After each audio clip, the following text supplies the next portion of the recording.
welcome to this meeting of the Performance and Audit Committee, everybody. It's good to see everybody here. I hope you're all well. I never for a moment thought we would be turning our heating on as we get towards June, and it makes me worry about our impoverished part of the population, how they're coping with this late winter. It's good to get together again, and I'm very, very pleased to note that we are recording this meeting. It makes for greater transparency and sharing with our population what we're talking about and what we're doing within the Dundee Partnership. So this will be published on the will be transferred to the Partnership website and I think also Willie, the City Council website. So the other thing is that we don't have any journalists on the call, but I think probably that's because we are recording the meeting and we have given them prior notice. So it makes it much easier for the journalists as well to be able to come back and look at the meeting content. So I think that's a very useful thing for them as well. So for our population and for the journalistic population, it's a good thing, and it's good for us too. So Willie, apologies first. Yeah, thanks, Chair. It was apologies from Dr. James Cotton for this morning. I'm very sorry to hear. His voice is always very welcome at this meeting, but I'm sure he's got valid reasons for not being able to attend, particularly during the pandemic. Willie, I'll hand back to you. Yeah, thanks very much, Chair. At this moment in time, we'll take a roll call of the members present, and I'll call out your name if you could reply by saying present. Okay, Trudy? Present. Pressler Short? Oh, I'm here. Thank you. Bailey Wright? Present. Donald McPherson? Yep, present, Willie. Vicky Irons? Present. Dave Berry? Present. And I know that James Cotton's put in his apologies, so we now have Diane McCulloch. Present, Willie. Tony Gaskin. Present. Raymond Marshall. Okay, Mark Raymond is absent. Martin Sloan. Present. Okay, I know we also have Jenny Hill present from the partnership. Samantha Pendrak as well. So that covers the main membership and some members who are here at the request of the Chief Finance Officer. That would then take you on to declarations of interest. There's not any members of any declarations to the content of the agenda as it stands. It's very important that members are reminded of the Integration Joint Board's Code of Conduct, and it is your responsibility to make decisions about whether to declare an interest in any item on the agenda. But as we go through the agenda, if something pops to mind that, oh my goodness, I have a declaration of interest, please let us know and you can drop out of that item. Okay, Willie?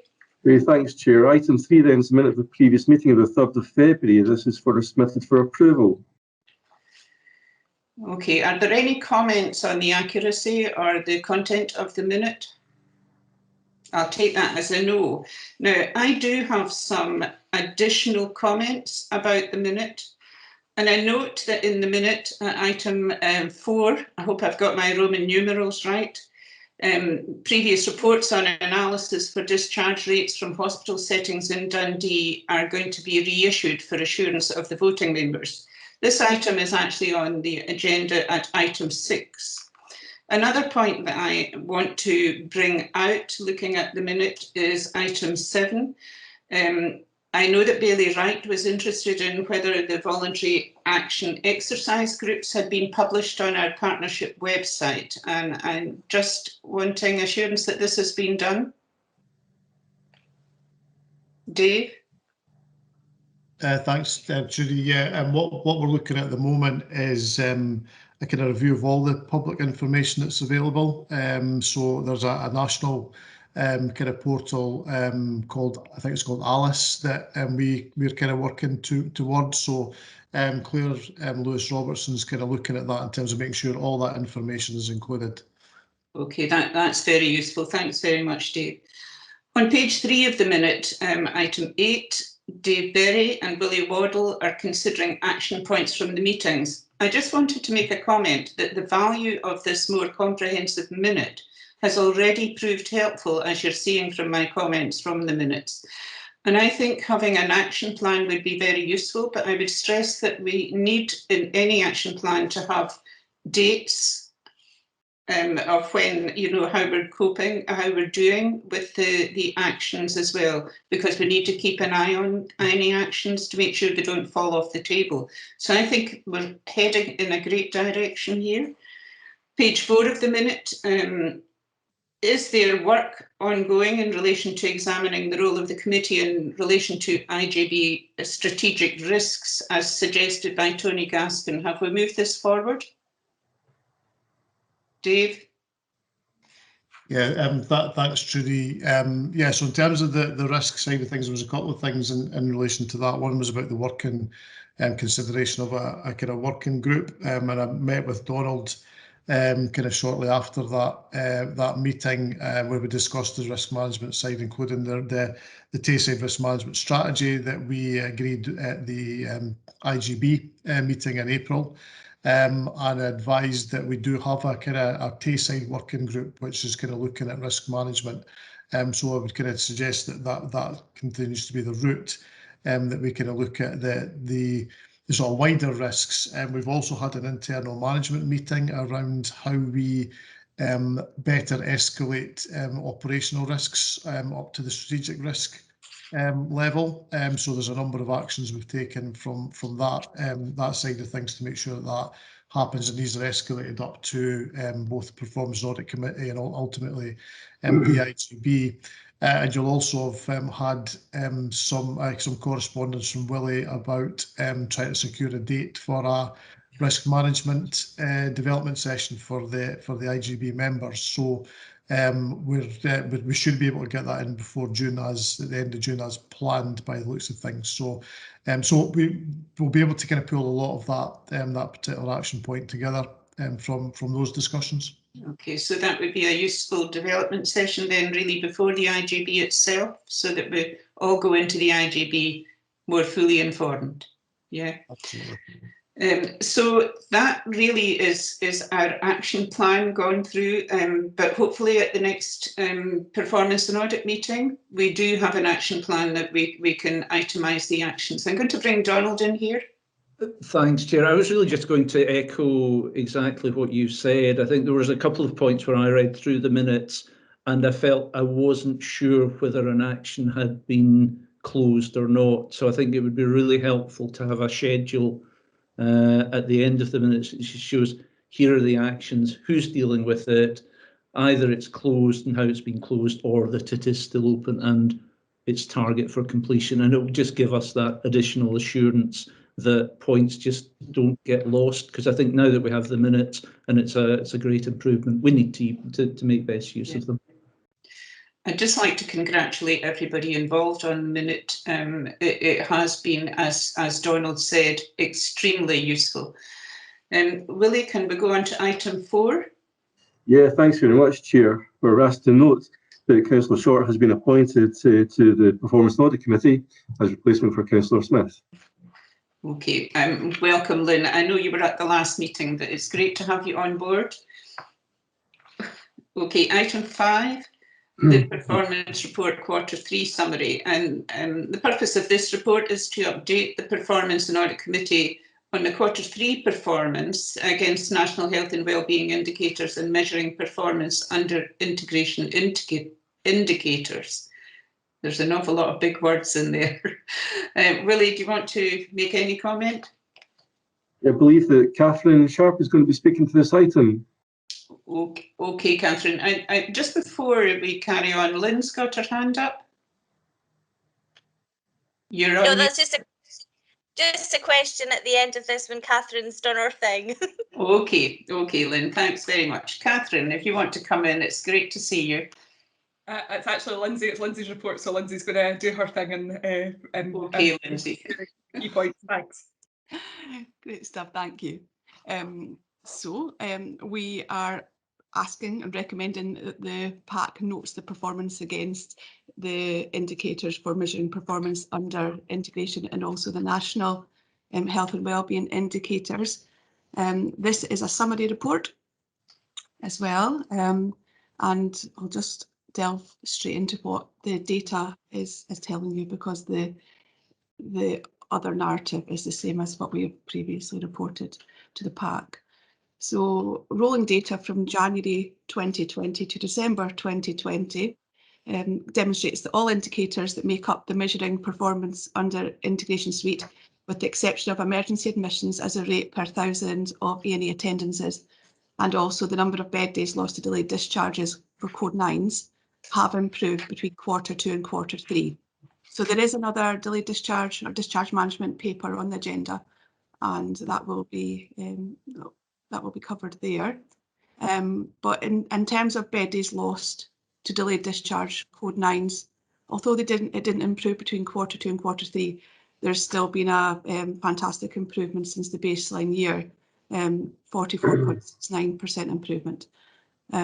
Looking at the national indicators between the baseline year 2015-16 and Q3 of 2021, there has been improved performance in the rate of bed days lost to delayed discharge for people over 75 for both standard and complex delays, and emergency admission rate for people aged 18 plus, and emergency bed day rate for people aged 18 plus.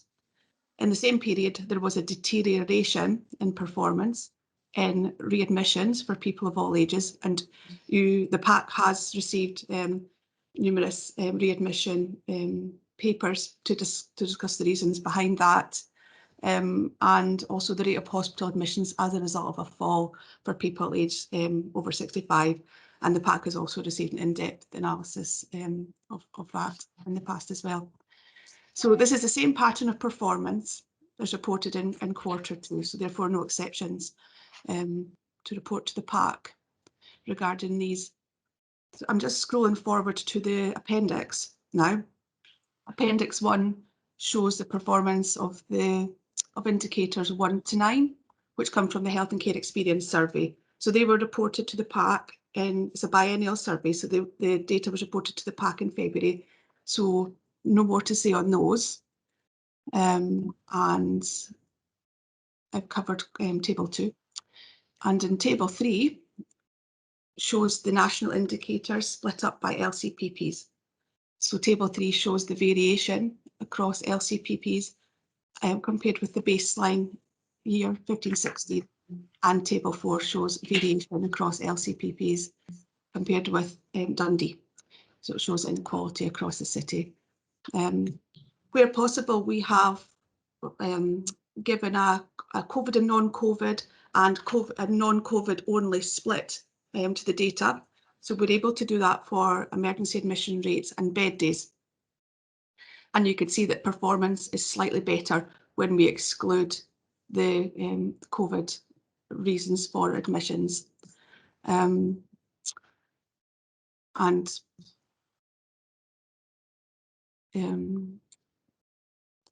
think that's probably all I needed to say on it. You can obviously see there's variation, especially when looking at table 4 across the LCPPs. There's very much a variation by deprivation level for a lot of indicators. Okay, thanks very much, Lindsay. It's a very comprehensive report. Now, as chair, I'm going to come in with my questions first, and then I'll take Lynn and then Bailey Wright.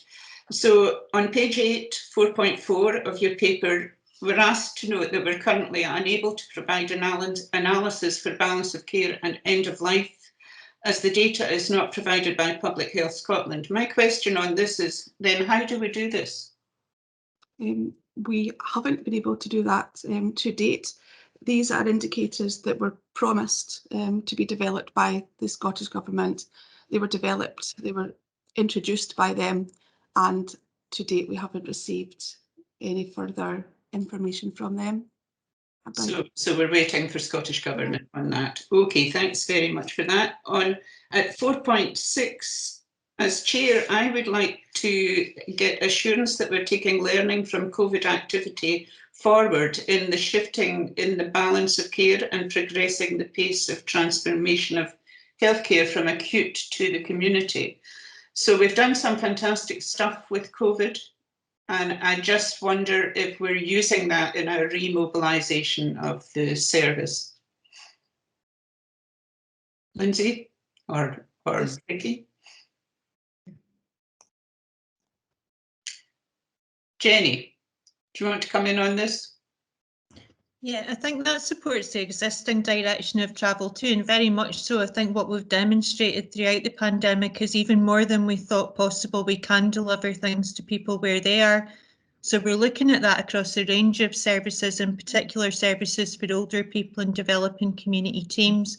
We're looking at our specialist palliative care models around building up the community model there, and looking at a range of other things around particularly neuro pathways and things like that. So absolutely, Trudy, we're seeing this as having demonstrated a direction of travel that we already supported, and moving forward from that and how we remobilise and not going back to the ways of doing that before.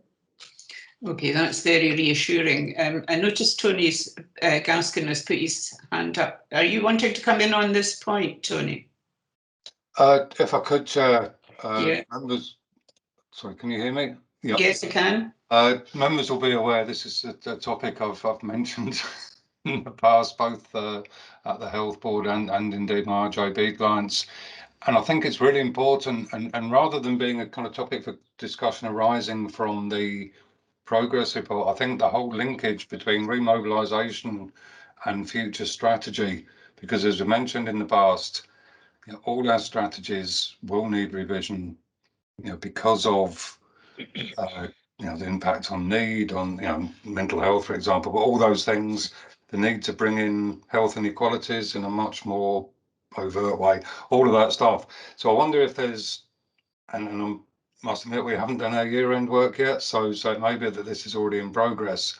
But I think in future, as the strategy is taken forward, that might be worth a separate paper to the board, if that hasn't already happened, about how all these things will tie together. Because one of the key things is learning from, you know, both the ability to do rapid change and how that impacts on a view of what might be achievable through transformation, but also how that learning will transfer into a revised strategic commissioning plan. So apologies if that's already in place, and if I'm just ignorant of what's happening, that's because I haven't done the year-end work yet. But I think it's a point worth making, that it's a topic worthy of discussion in its own right.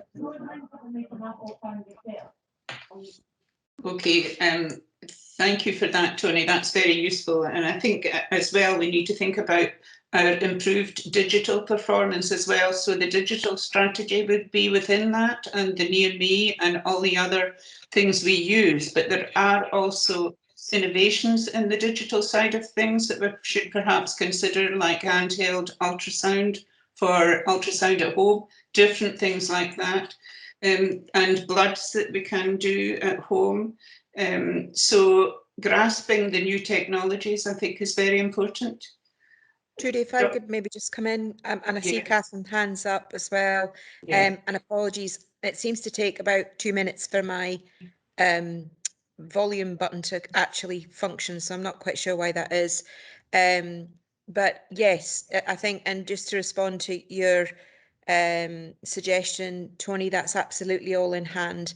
There's actually quite a lot of comprehensive information in our remobilisation and recovery plan that we took to the IGB last month, which outlines how we're using, if you like, our experience of the pandemic and how practice has changed to redevelop and refine our services. But also, I think it's probably a number of months back, Dave, that we said that as a result of the pandemic and our experience of how we've been able to shift the balance of care in some cases very, very quickly, and as you say, Trudy, really exploiting the possibilities that are made available to us through the use of more digital technology, we realise that there is a period of time now where we have to refresh and review our strategic plan on a whole number of different fronts.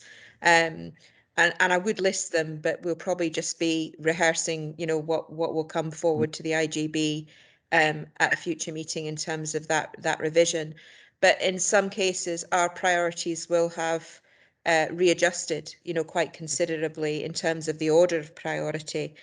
And I think if the pandemic has done nothing else, it's opened up most people's eyes to what is possible to deliver in a community setting, what care is possible to receive at home, as opposed to always being very reliant on a hospital or buildings-based model. So we really need to capture all of that opportunity within our sites.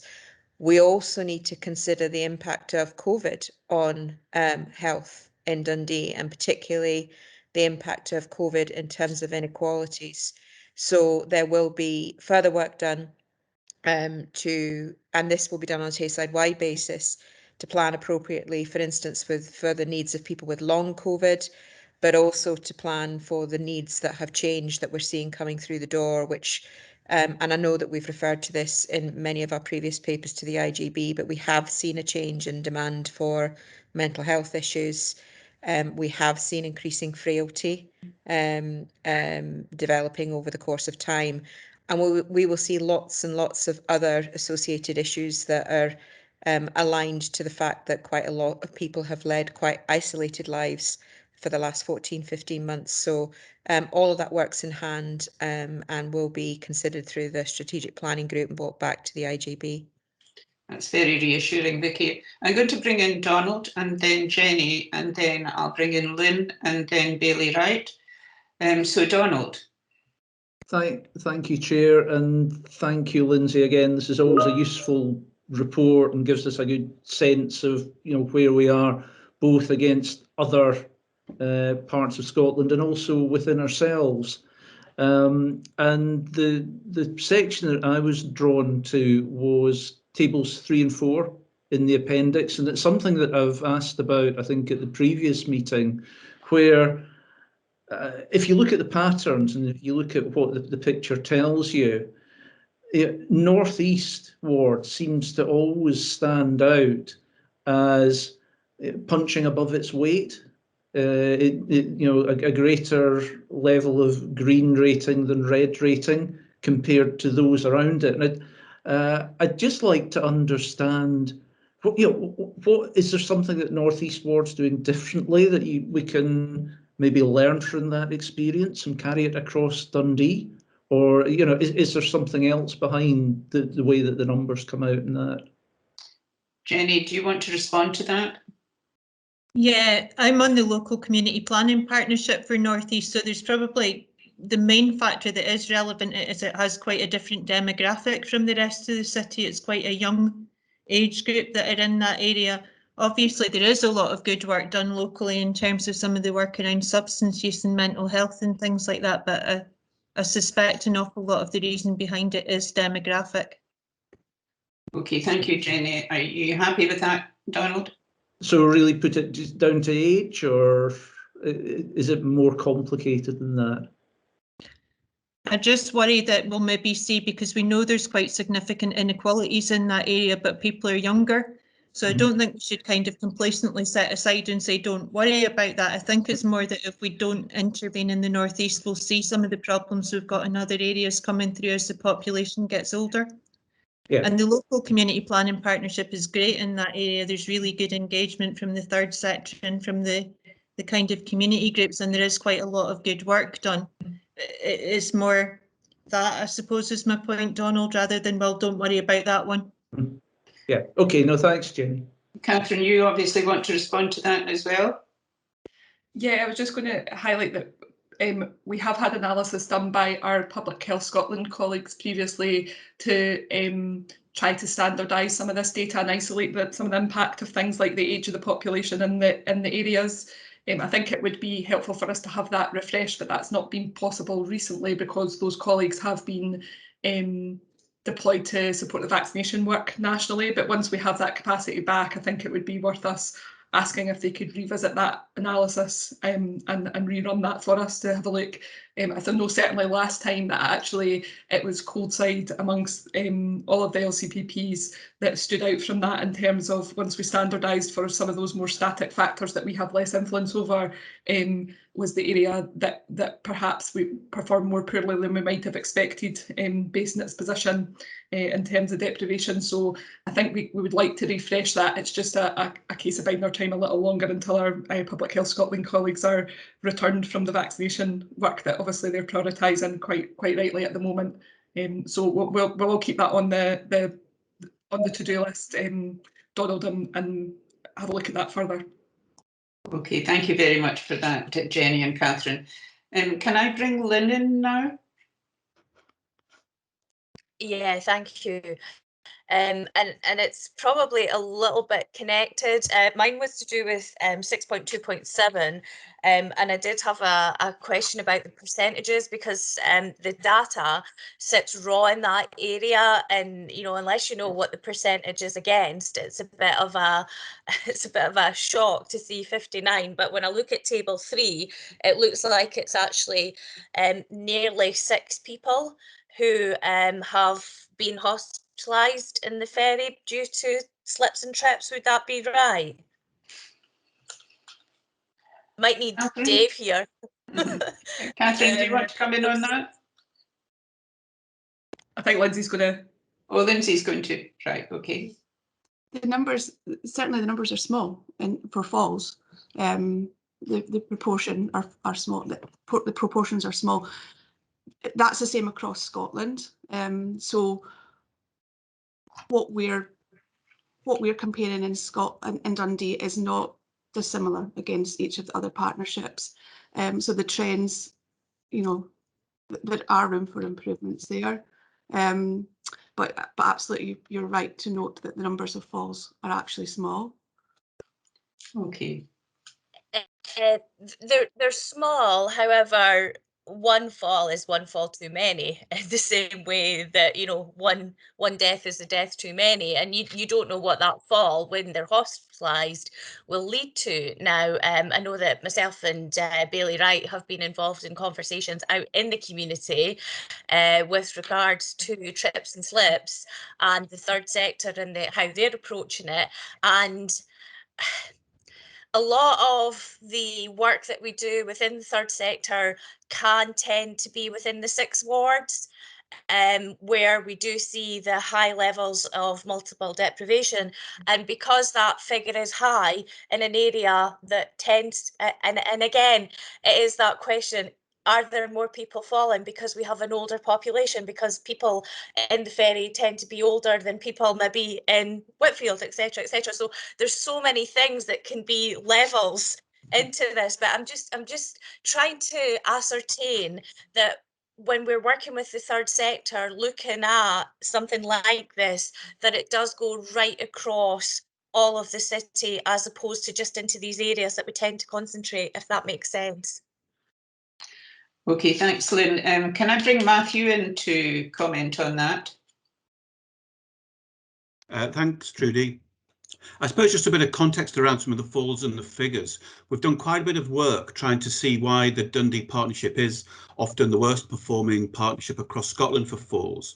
And what we've found is that a lot of the people, or a lot of the people that are reflected on these graphs do have falls, do go to 9 wells.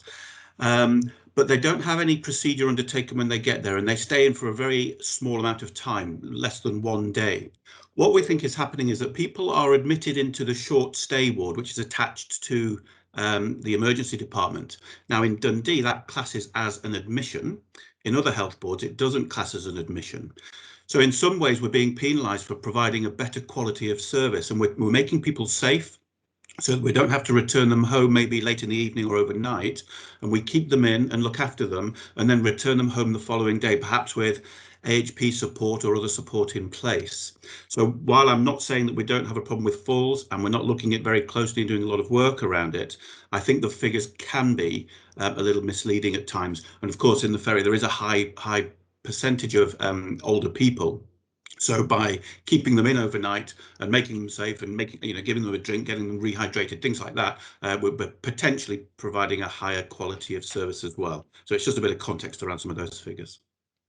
Yeah, and that's, I really appreciate that, because I think that's what you need when you see something that's very stark like that. It does ring massive bells, but thank you, I do appreciate that. Bailey Wright, Helen, do you want to come in?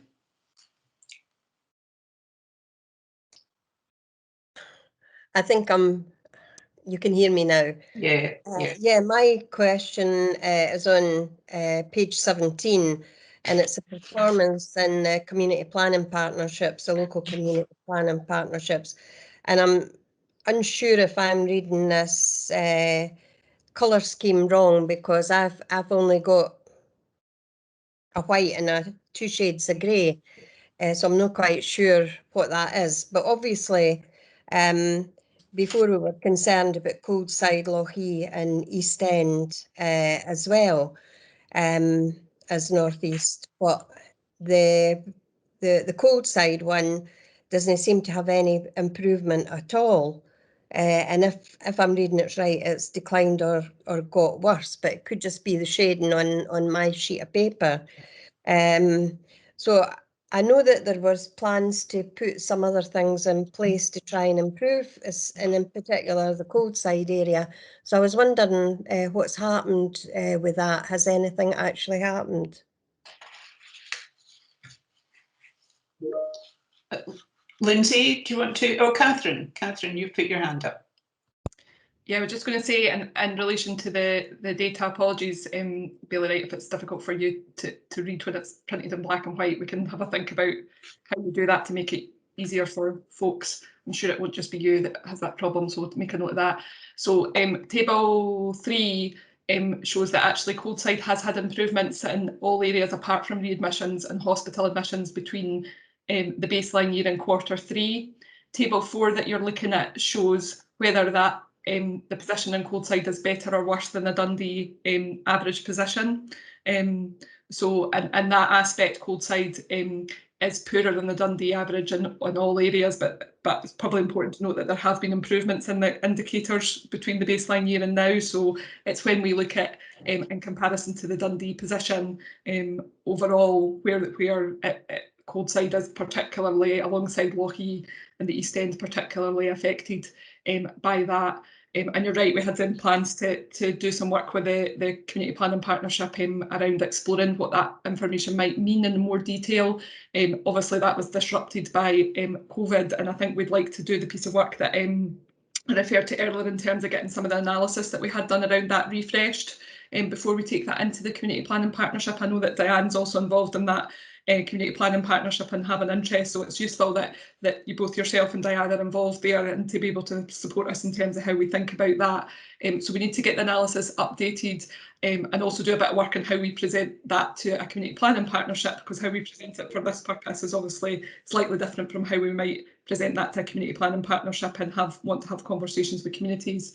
I do know from some of the early discussions there was some speculation that we'd want to discuss more with communities about some of the issues in Coldside perhaps being associated with the prevalence of kind of supported accommodation and other services in that area. And I think we would want to have a think as well about how we might reflect that or think about that in terms of controlling for that in the data that we have and isolating any impact of that. So so we are progressing more slowly than we would have hoped because of the COVID disruption, but it's very much still on the agenda, Bailey Wright, and obviously you'll be involved in that through the community planning partnership when we're able to take that forward a bit further. That's good to hear that, Catherine. My other concern was Coldside seems to have the highest readmission rate per 100 per 1,000, 161, which seems to be the highest in the whole of the city. Have we established why that's the case, or could it be what you've just said, the fact that there is a lot of sheltered housing in elderly areas? Jenny or Diane might want to comment on that as well.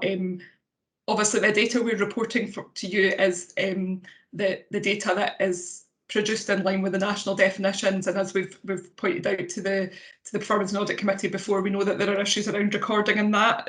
So probably what I'd like to do, Bailey Wright, is to have through Lindsay, with Lindsay's support, make sure that we have a look at the data that is controlled for the recording issues and see if that looks any different in terms of the pattern and any issues that we might have around about that.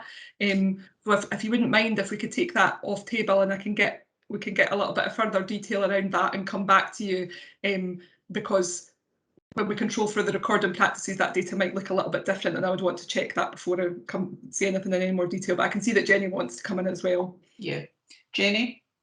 Yeah, not necessarily to answer the question, but I suppose what this tells us, because we know that within the areas you've mentioned, which are Lochie, East End and Coldside, we've got higher numbers of older people and a combination of deprivation, and that can be quite a tricky demographic. So I don't have the answer to what's causing it, but what I would say is that what we're able to do from that is look at those three areas and think, right, that's where we need to concentrate our efforts to try and tackle some of this. But as Catherine says, I think we need to maybe try and standardise some of the data and try and work out what factors are at play.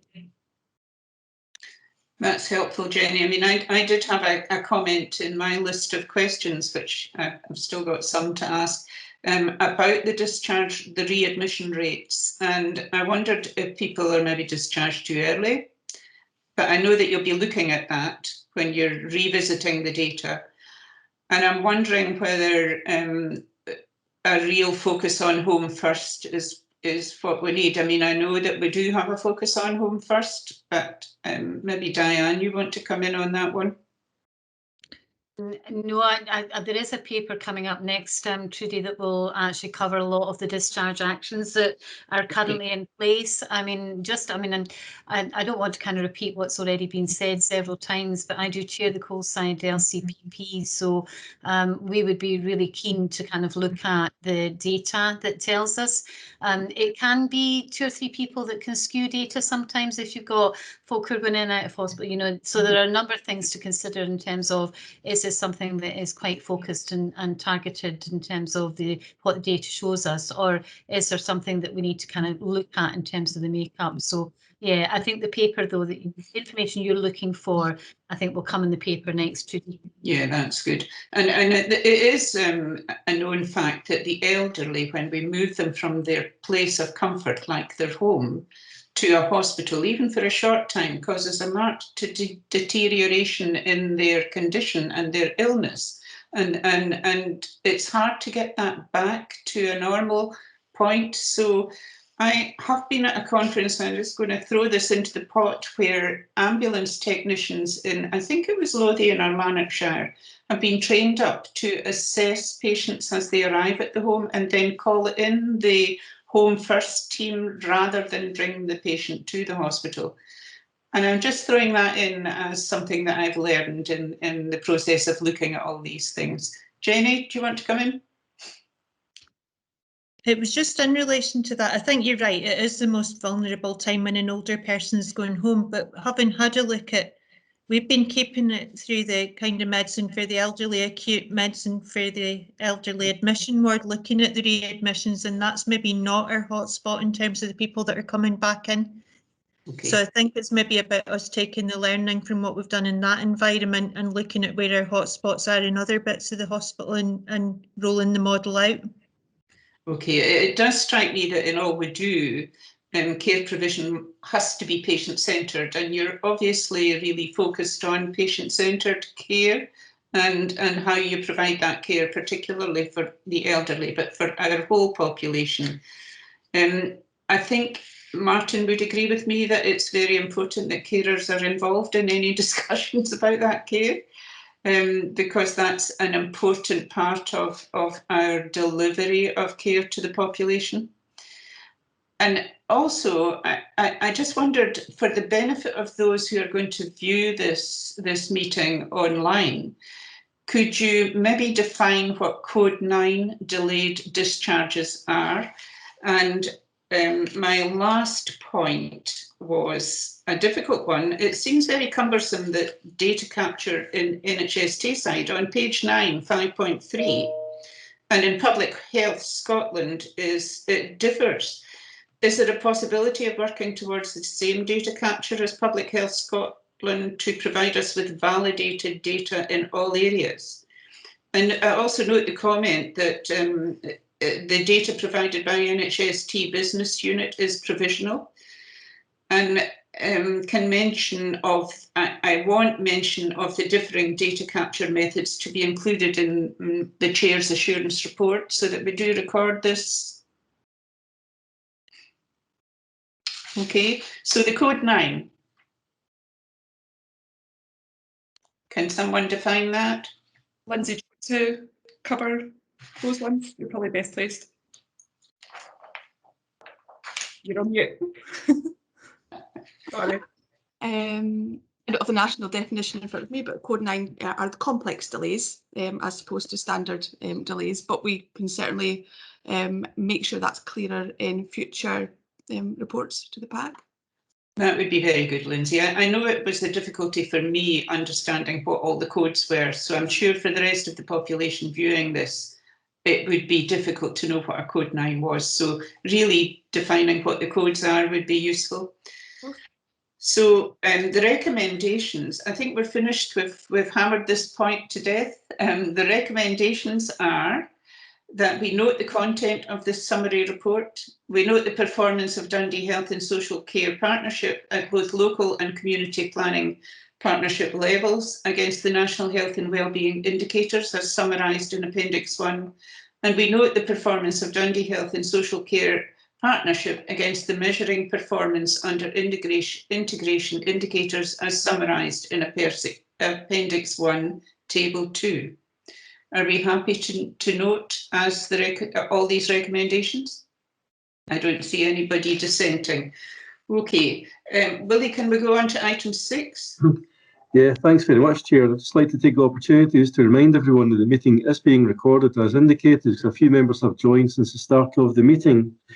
Okay, item 6 is discharge management performance update on complex and standard delays, and I believe that Jenny Hill is speaking to this item. Okay, Jenny, if you want to come in now. Okay, thank you. So as Willie said, we are providing an update in relation to our delayed discharge position. So we're asking you to do three things really, which is to note the position in terms of complex delays, note the position in terms of non-complex delays, and to note the improvement actions we're taking in relation to both of that. So I think we've probably raised before that through the period of COVID, we have had an issue around our code 9 position deteriorating. Complicated reasons behind that in relation to people being a little bit more reluctant to place their relatives in care homes where they maybe haven't been allowed to go in and visit, delays in the court process around guardianship, and obviously the MHO post not being in place for a while. We appear to be kind of getting over that hump and getting back on track in relation to our complex delays, which were predominantly in the over 75 age group. The social care position, and again, I think we've highlighted both of these points quite frequently. We are experiencing probably more difficulties in matching our social care provision to our social care need, but there's the two kind of relevant factors are the increase in frailty in relation to COVID in particular, but also just the success of what we've been trying to do in keeping people at home. And again, there's quite a detailed action plan that's in place around things like looking at eligibility criteria. And when I say that, it's really about making sure it's the right intervention at the right time for people. So a particular focus on looking at, you know, can this person be supported back to their previous or their best level of functioning through increasing our rehab model. And again, that development of locality teams and just it really, if I was to summarise the approach, it is making sure it's the right person at the right time in the right place for that individual. And the end result of that being a decrease in demand for social care because it's a better type of intervention for the person. That's very comforting, Jenny. My only comment would be, the comment I've written down here is about the mental health officer post.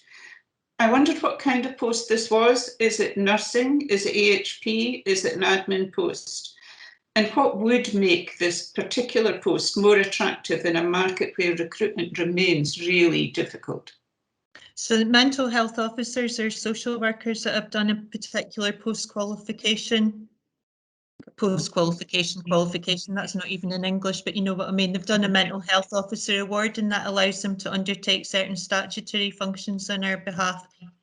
I think the challenges of recruitment of MHOs is probably something that Diane might be better to speak to, because that sits in a context of that being generally quite difficult. But I know we're doing a lot of work around recruitment and getting more people qualified. Okay, so you're using advanced practice methods to try and grow your own. I'm hearing from that, which is a great way of going. Diane, do you want to come in on this? Yes, the issue around mental health officers is a national issue, Chair. So what you end up with is we report every year about where we stand in terms of MHOs. Dundee is not bad in terms of kind of the numbers that we have, so it's not a major issue for us, but there's an increase, as you can imagine, in regards to things like guardianships. And other kind of legal processes that we need to consider, and as the impact of things like mental health continue, then we need MHOs more and more in terms of our severe and enduring work. Jenny's quite right. We have a programme which we encourage our social workers to do the MHO qualification. We continue to look at that. We look at the terms and conditions of our MHOs to ensure that we're as attractive as we possibly can be within the resources that we have. The difference, I think, with this post is it's a specific post in a specific area, as opposed to a post that covers more general MHO work and works within the MHO team. So they have been reviewing how they might fill that post, but continuing to try to divert resources towards supporting that piece of work. Thanks very much, Diane. I mean, the advanced practice part is a very important one, and I know that some of the staff who are carrying out advanced practice now are not focusing just on social work and focusing on every kind of person, have to find the finances. I'm just wondering, you know, to do these courses. I'm just wondering if this is supported by social work to provide finance for this additional learning. Yeah, so the MHO courses has to be done as a practice piece of work, so people actually have to be able to undertake the duties. So they're done during the daytime, and the training is funded by the social work department, and social work done by the Health and Social Care Partnership and our Children's Services, because it obviously works across both parts of our social work functions. So we fund those courses, and staff are given paid time off in which to do them. So they do them during the working day. I want to congratulate you on that, Diane, because that is one area that is very, very difficult to for staff to get an advance in their careers by looking for finance, because some staff just can't afford it. So the fact that you're funding it, I think, is brilliant. And the fact that you've got the foresight to do that is brilliant. Lynn and then Donald.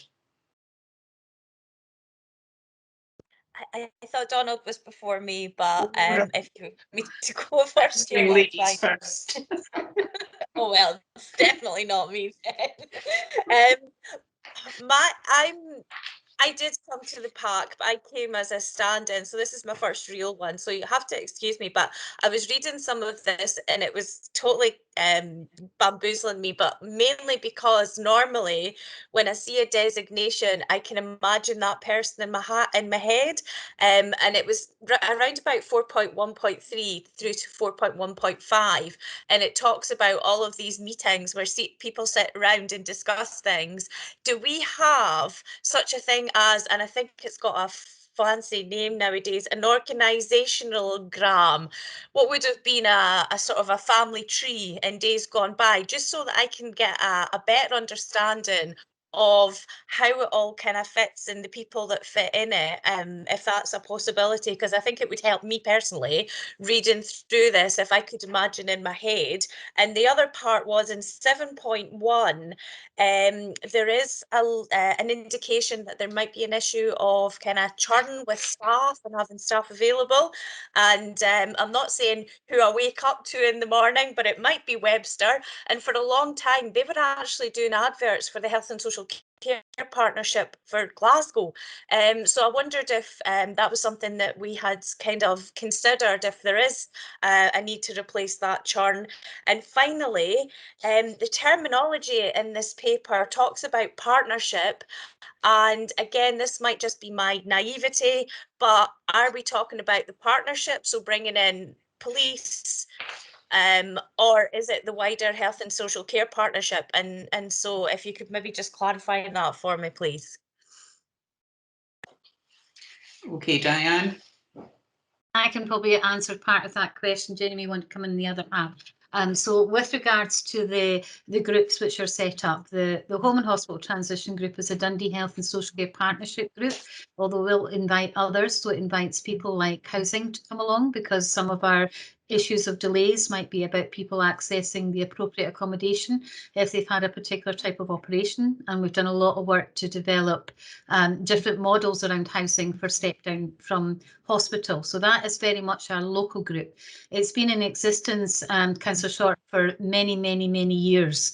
Having said that, I think we're probably about to review it, so we might end up with something looking slightly different going forward. The Tayside Unscheduled Care Board is a board which is actually managed and affected by NHS Tayside. I'm the current chair of that, but again, we've got that currently under review. And that includes Dundee Health and Social Care Partnership, Perth Health and Social Care Partnership, Angus Health and Social Care Partnership, NHS Tayside, Scottish Ambulance Service, and a whole wide range of partners that may be involved in planning and working towards ensuring that the pathways in and out of hospital actually work as smoothly as they possibly can. They tend to be supported by funding from the Scottish Government, so we have unscheduled care funding that comes to that board in order to allocate and decide how we might use that to redesign, as well as the winter planning funding. So a lot of what we do in terms of our planning is done at a Tayside level, but delivered at a Dundee level for ourselves, as well as across the piece. And so it'll look at everything from kind of unscheduled care, and it's expanded more these days to also start to consider some of the planned care work and how we might change some of that work in terms of people coming in to ensure again that the pathways coming in and out of hospital are as smooth and as efficient as possible. So they kind of work, the Tayside one is kind of almost like the umbrella one. The Dundee one is how we actually do our own business in order to support the overall kind of objectives of unscheduled care. There are and have been in the past, I think, schematics, but we do have things like terms of references for the groups. Again, I'm just about to review the Tayside Unscheduled Care Board, so we'll be producing new guidance and terms of reference for that group as well. Yes, that's basically how it works together. I wasn't so clear about your question in terms of the staffing, but I know in terms of the work that we do in the hospital, we have an integrated discharge team, and Jenny can speak about that in terms of any staffing difficulties they might have. But that brings both the hospital coordinators and the social workers together to plan for people's support as they go through. Diane, can I suggest that perhaps Jenny just does a one-page document for Lynn, just outlining that wee bit about the staffing? It might make it easier for understanding. Would that suit you, Lynn? You're on mute. Sorry, 7.1 actually says a barrier to this is the increase in vacancy levels within both care management and community nursing teams. So to me, that sounded a death. That was like, oh, we've got a dearth of people available. Therefore, are we looking at encouraging people to come into a career which is within care management and community nursing? And having heard a Glasgow advert in Dundee, I wondered if that was something that had been considered. Sorry if I wasn't clear with regards to that question. Thanks, Lynn. Donald. Oh, sorry, Jenny, do you want to come in on that point just before Donald comes in? Yeah, I think in relation to that, we probably don't at the moment have had experience of particular difficulties getting people into either social work or nursing roles. There have been particular difficulties throughout the pandemic period in terms of keeping on top of things like recruitment that have probably played into that. And there's some concerns maybe about retention of staff. That's certainly something that we're looking at though, in relation to both of those. Thanks, Jenny. Donald? Thank you, Chair. Thank you also to Jenny and to anyone else who's involved in pulling this paper together. I mean, it's really helpful to be able to do a deeper dive into a question like this, and so I'm grateful to everyone who's taken the time to pull the report together. I think it's an important part of the way we work as a committee. My question, and it's one that may go into the stupid bucket, I'm quite prepared to accept. When I read about the pay, you talk about the success of the discharge to assess model, and I don't really know what that means, but as a non-medical professional, it sounds to me that the right thing to do is assess the problem and then deal with it. Now, I suspect I'm not getting it, so maybe could you give me an explanation around why this is a good thing? Yeah, traditionally, I suppose, to put that in context, if you come into hospital and you're acutely unwell and needing medically assessed, that is absolutely what will happen, and there's no question about that. I suppose traditionally hospital's been seen as the place that all problems route to. And ideally we would do an assess to admit model, which is what things like the ED hub and things are looking at. But at times people come into hospital where there's not an acute medical issue and you feel they could safely be at home to allow a comprehensive assessment in their own environment. But there is a level of, in some ways it's a bit of a buzz term, there is a level of assessments that's needed to establish that that's a safe thing to do, and that you're passing the problem over to a comprehensive support team to undertake that assessment at home. But absolutely, if you come in acutely unwell, it's a medical assessment and that will happen in hospital. Okay, thanks. I think that's the assurance I was needing, Jenny. Thank you. I think my comment is because I'm feeling that professionally we are very well supported in the Dundee IGB area in regard to health and social care. And I also would like to congratulate all of the staff who have either provided that care or written the papers. Helen, can you come in? Yes, Trudy, it was about Lynn's question. I think it would be very useful actually to share that information once Diane's written it up with everybody, so that we're all involved and know what the case is. Yeah, that's useful. Thank you.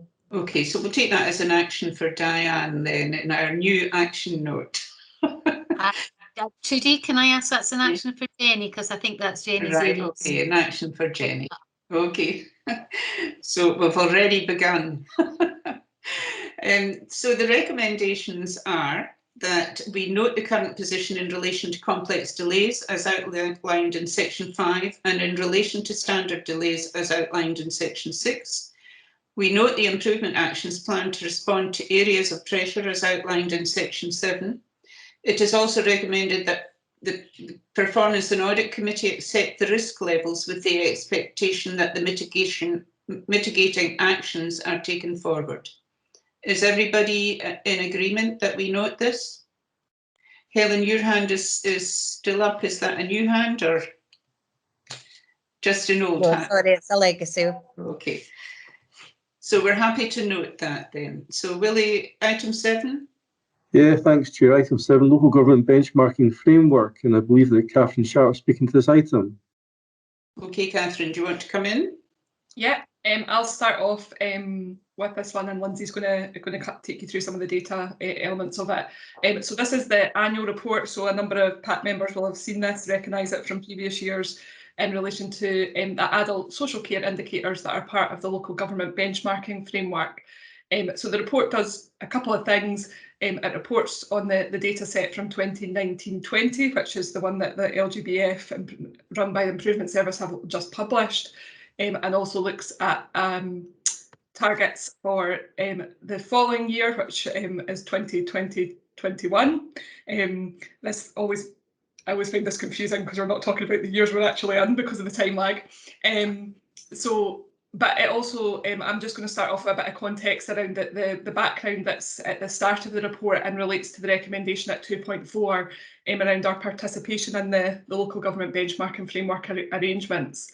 So that is something that the partnership had historically agreed with Dundee City Council that we would continue to support participation in, because clearly that's a council-wide benchmarking framework and Dundee City Council choose to participate in that.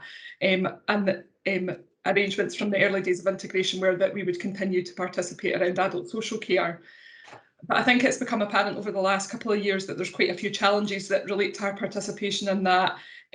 Obviously, there's issues around the data and the time lag associated with that. So we're about to set targets for a year that's actually finished and reporting on information which actually quite a significant proportion of you have already had reported to you through other quarterly annual performance reports.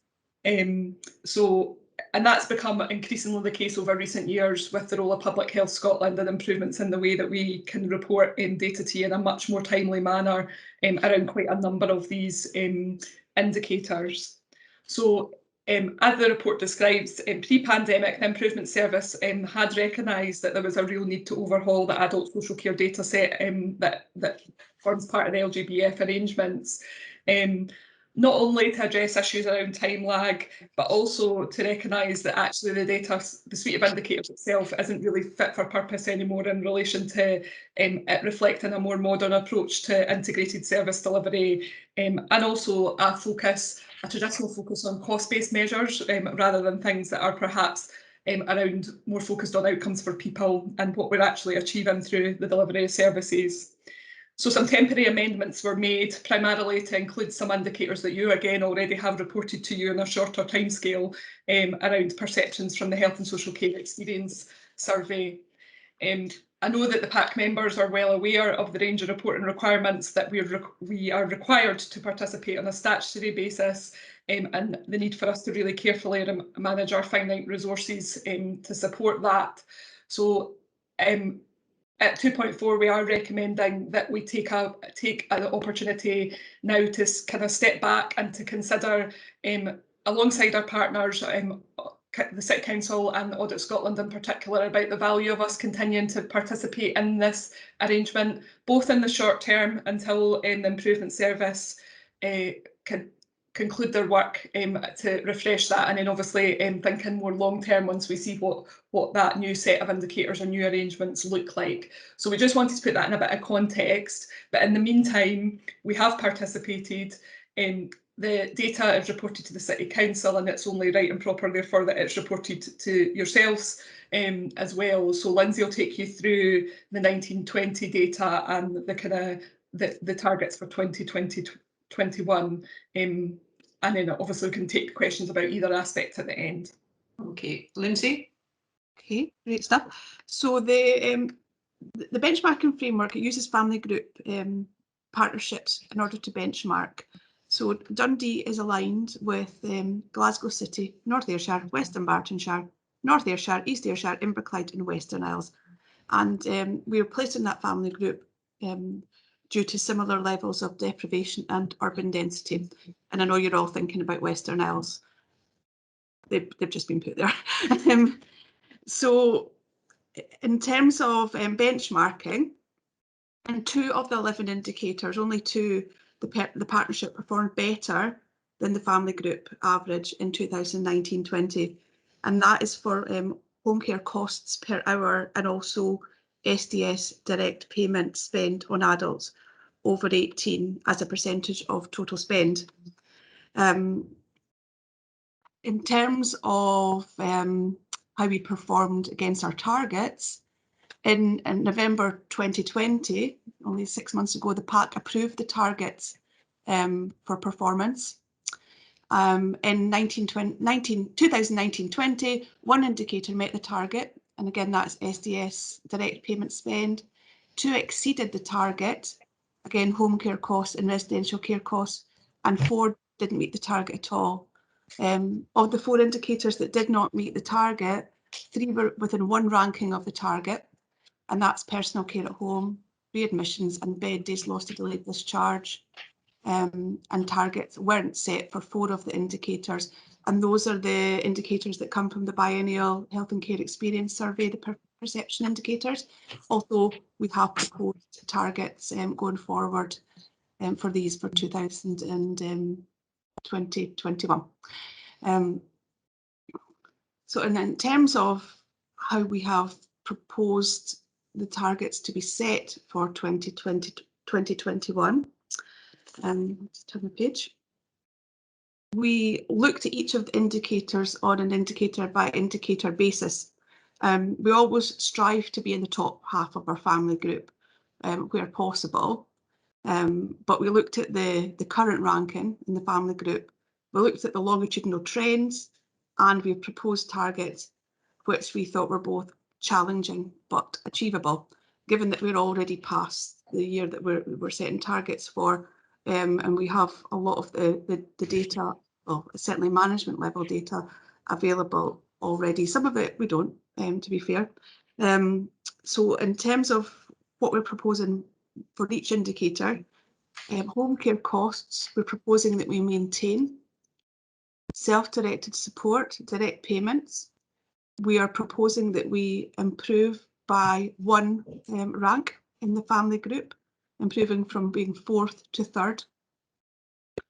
For percentage of people over 65s with long-term health care needs receiving personal care at home, we're looking to improve from the 8th, which is the bottom, to the 7th. We're looking to improve by 1 rank.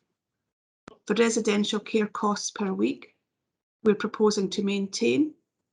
Readmissions, again, maintain, with the knowledge of the previous analysis on readmissions and the coding and data issue. Care service gradings, we're proposing to improve from being 6th in the family group to 4th, so improving by 2 ranks. Delayed discharges, we're proposing to improve by 1 rank from being 3rd to 2nd. And for each of the perception indicators from the Health and Care Experience Survey, which are currently in the bottom half, we're looking to improve each of these so that we are the 4th. We're in the sort of approximately the median point in the family group. So Lindsay, thank you for that. A lot of hard work then in the coming year for all of the teams, but I want to congratulate you on a well presented paper. Thank you very much. My only comment, reading the paper, I've gathered all the information, but in the adult social care and care home part, we're in a situation now where, with the performance of our staff groups in all areas, I think there's a bigger recognition of how important these staff are within our population. And with that has come a bigger volunteer army in support of that. And I wondered if we had ever thought about bringing volunteers from our volunteer army into the care homes, including those that are contracted out to us from the private sector, to encourage activity and mental stimulation by supporting exercise and other activities.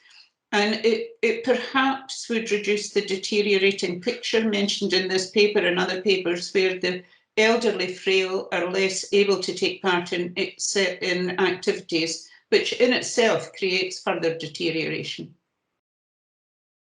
So just a suggestion that, if you were able to look at the volunteer army and aligning a volunteer to a care home might be useful. Jenny? Yeah, this has obviously gone on hold a little bit throughout the COVID pandemic because we've not been able to have non-essential people in. But prior to that, there was a big bit of work undertaken with DVVA because we'd recognised that we had particular issues in care homes around isolation. So we did a lot of work at that time to support volunteering in care homes. And as we remobilise, that'll be something that's absolutely critical to get back in. The other thing I just wanted to quickly highlight, and the man's just popped up on my screen as I was about to mention it, is we're looking at how the AHP workforce can support in care homes around activity provision and things. And Matthew, I don't know if you heard me starting to say that, but no, maybe not. So that's another bit of work to support activity provision and how care homes do that as part of our broader picture about how we support care homes. Okay, that's comforting that that's in your remobilisation plan. I'm not sure whether Donald or Lynn were first. I'm going to rely on your honesty. Who was first? Well, I'm going to let Lynn go first, in case she wants to follow on from the last point, because mine is completely different. And again, I'm really sorry, and this is me trying to begin to understand all these various things. There's in table 1, and I see red as being a bad thing. Proportion of care services graded good or better in care inspectorate inspections. So there's very much a red there. Then I go down onto page 32 and read the narrative, and it talks about 100% of those in the partnership were good, very good, or excellent. And so is it become red because of that 77? And is the 77%, does that mean a care home that's provided by a private company, individual? Is that what that's saying, please? I think Catherine and Diane are wanting to come back on that one, Lynn. So the indicator takes all services that are inspected. So the red one, the 77, is about all inspected services, regardless of who provides them.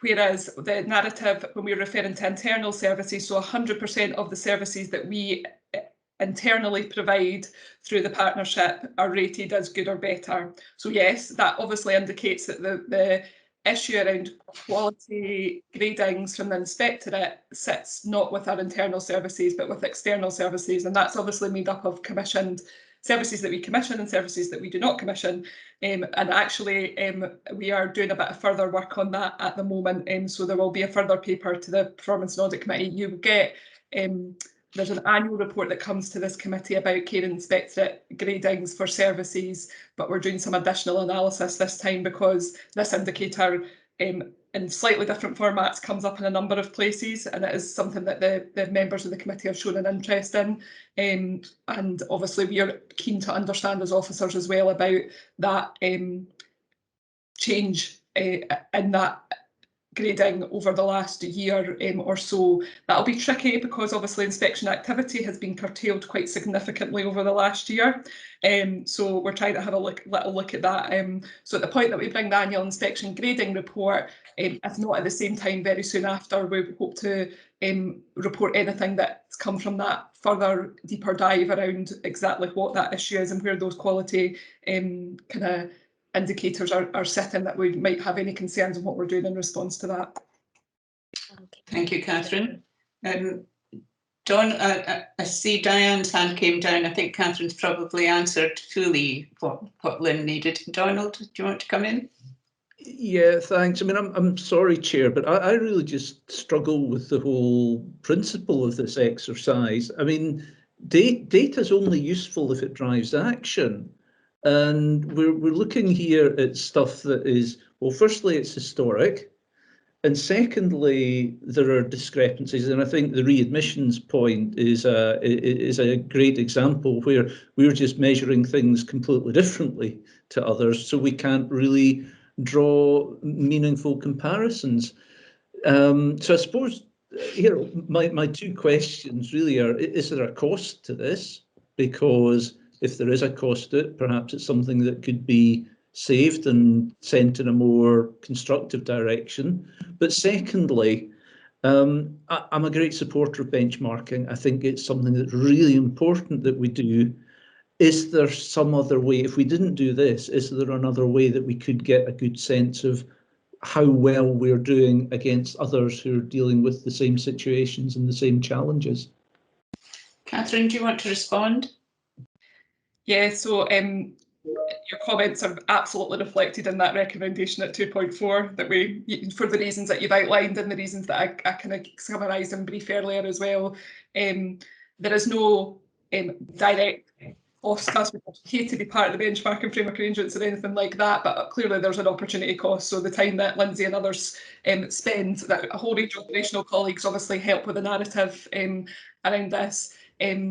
If it's not used for this, it could be used for something else. And just to emphasise that absolutely, this is not about taking a step back and looking at this is not about an objection to benchmarking in and of itself. And obviously we do that through the annual report, quarterly reports, we do it in other analytical reports, and we do have other mechanisms that allow us to do that. So as I said at the start, a number of the indicators in here, we can give you benchmarked information from that we get from Public Health Scotland with a much shorter time lag attached to it, and we do that anyway alongside this.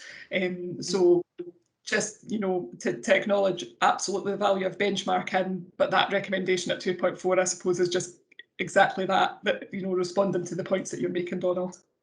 Yeah, that sounds like we're on the same page, Catherine. Thank you. Okay, so I'm not seeing any other hands at the moment. So as a committee, we're asked to note the performance detailed in this report and in Appendix 1.2.2, approve the proposed targets for future ranks set out in Table 1, Appendix 1, and described in Sections 4.6.2.3.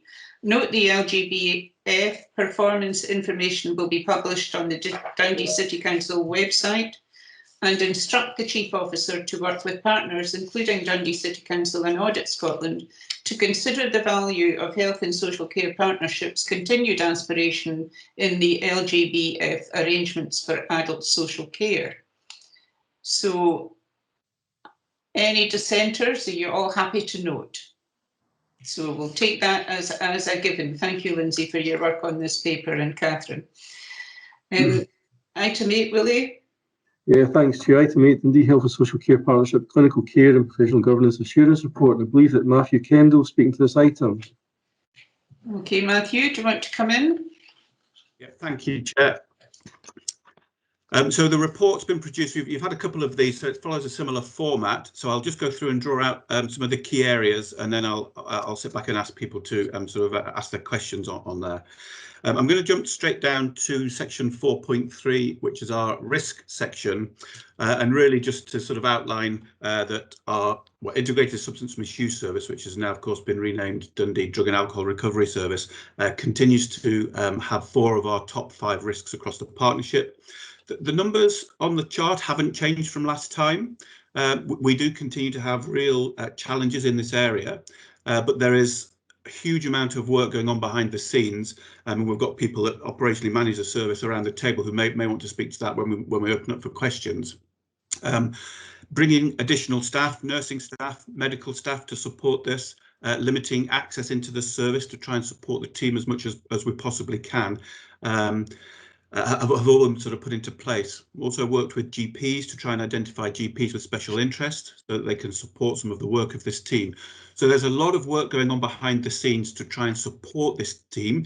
The team, I have to say, continue to do a fantastic job in very challenging circumstances, and we'd like to pay tribute to them. But it does remain an area of concern for us, but all the work at the moment is being progressed with that. Nursing is the other sort of top 5 risk. The workforce relates specifically to the medicine for the elderly wards, but across a number of teams, particularly community nursing, which has already been mentioned in a previous report, and in Dundee Drug and Alcohol Recovery Service, is a challenge. The pyramid model, which is down at section 4.3.2.1, really is just an outline, or we've tried to produce this just to give an overview, an outline of how our governance structures sit together. Through the Care Governance Committee, where this report also goes, they've asked for much more detail about how our structure and the processes around governance work. So I expanded on that for the next report that I had to submit yesterday for Care Governance Committee. But I'm happy to answer any questions on that or any aspect of the pyramid and what the different groups do, how that fits together, how we feel that provides assurance. But I won't go through that, but as I say, we're happy to come back and answer any questions on that. Down into the adverse event section, again, there's a lot of data here. Slips, trips and falls and violence and aggression continue to be our 2 highest numbers of adverse events. That's to be expected, I think, with the services that we've got. We do have good levels of assurance that the teams working, particularly in our older people services, respond very well to these incidents. They manage them well, they support the patients and the staff well through these. We would expect the numbers that we're getting. It's not a problem that we've got high numbers. The clientele that we've got, the clinical conditions that they've got would naturally lead us down a path where we might have slips, trips and falls and violence and aggression. And the teams manage those well. They put all of the actions in place to try and mitigate and prevent those from happening. And when they do happen, the support that's provided to patients and to staff is very good. As an aside, the huddle, which was the part on the diagram above, which runs through our governance processes, they review the adverse events on a weekly basis. And while we expect these slips, trips and falls and violence and aggression, they are in a place to review all of those on a weekly basis, so that there's a very frequent review of those. And if we're starting to see patterns that are different, or we're starting to see maybe higher levels of harm, then there's a very quick response coming into the services to try and identify why that might be happening, if they need support, and what sort of harm is occurring for staff or for patients, and to make sure that we've got those in place. I have to say that whenever we go back into services, the actions are already in place, they're doing what they need to do, and they're quite grateful that senior management are looking over the incidents and providing support where they can. Fluctuations are noted across a number of the graphs, particularly I think violence and aggression. I think October there was a particular spike, and again we look at these in quite a bit of depth. Generally when there's a spike, particularly in violence and aggression and falls, it's because of the admission of maybe a single patient or a small number of patients that have repeated incidents while they have their stay. So we're able to tailor our care to manage for those patients in the best way because we've got quite a responsive view of what's happening across the services. I'm moving down to fatalities now at section 4.3.311. So obviously this is an area of ongoing concern across both mental health and the Dundee Drug and Alcohol Recovery Services.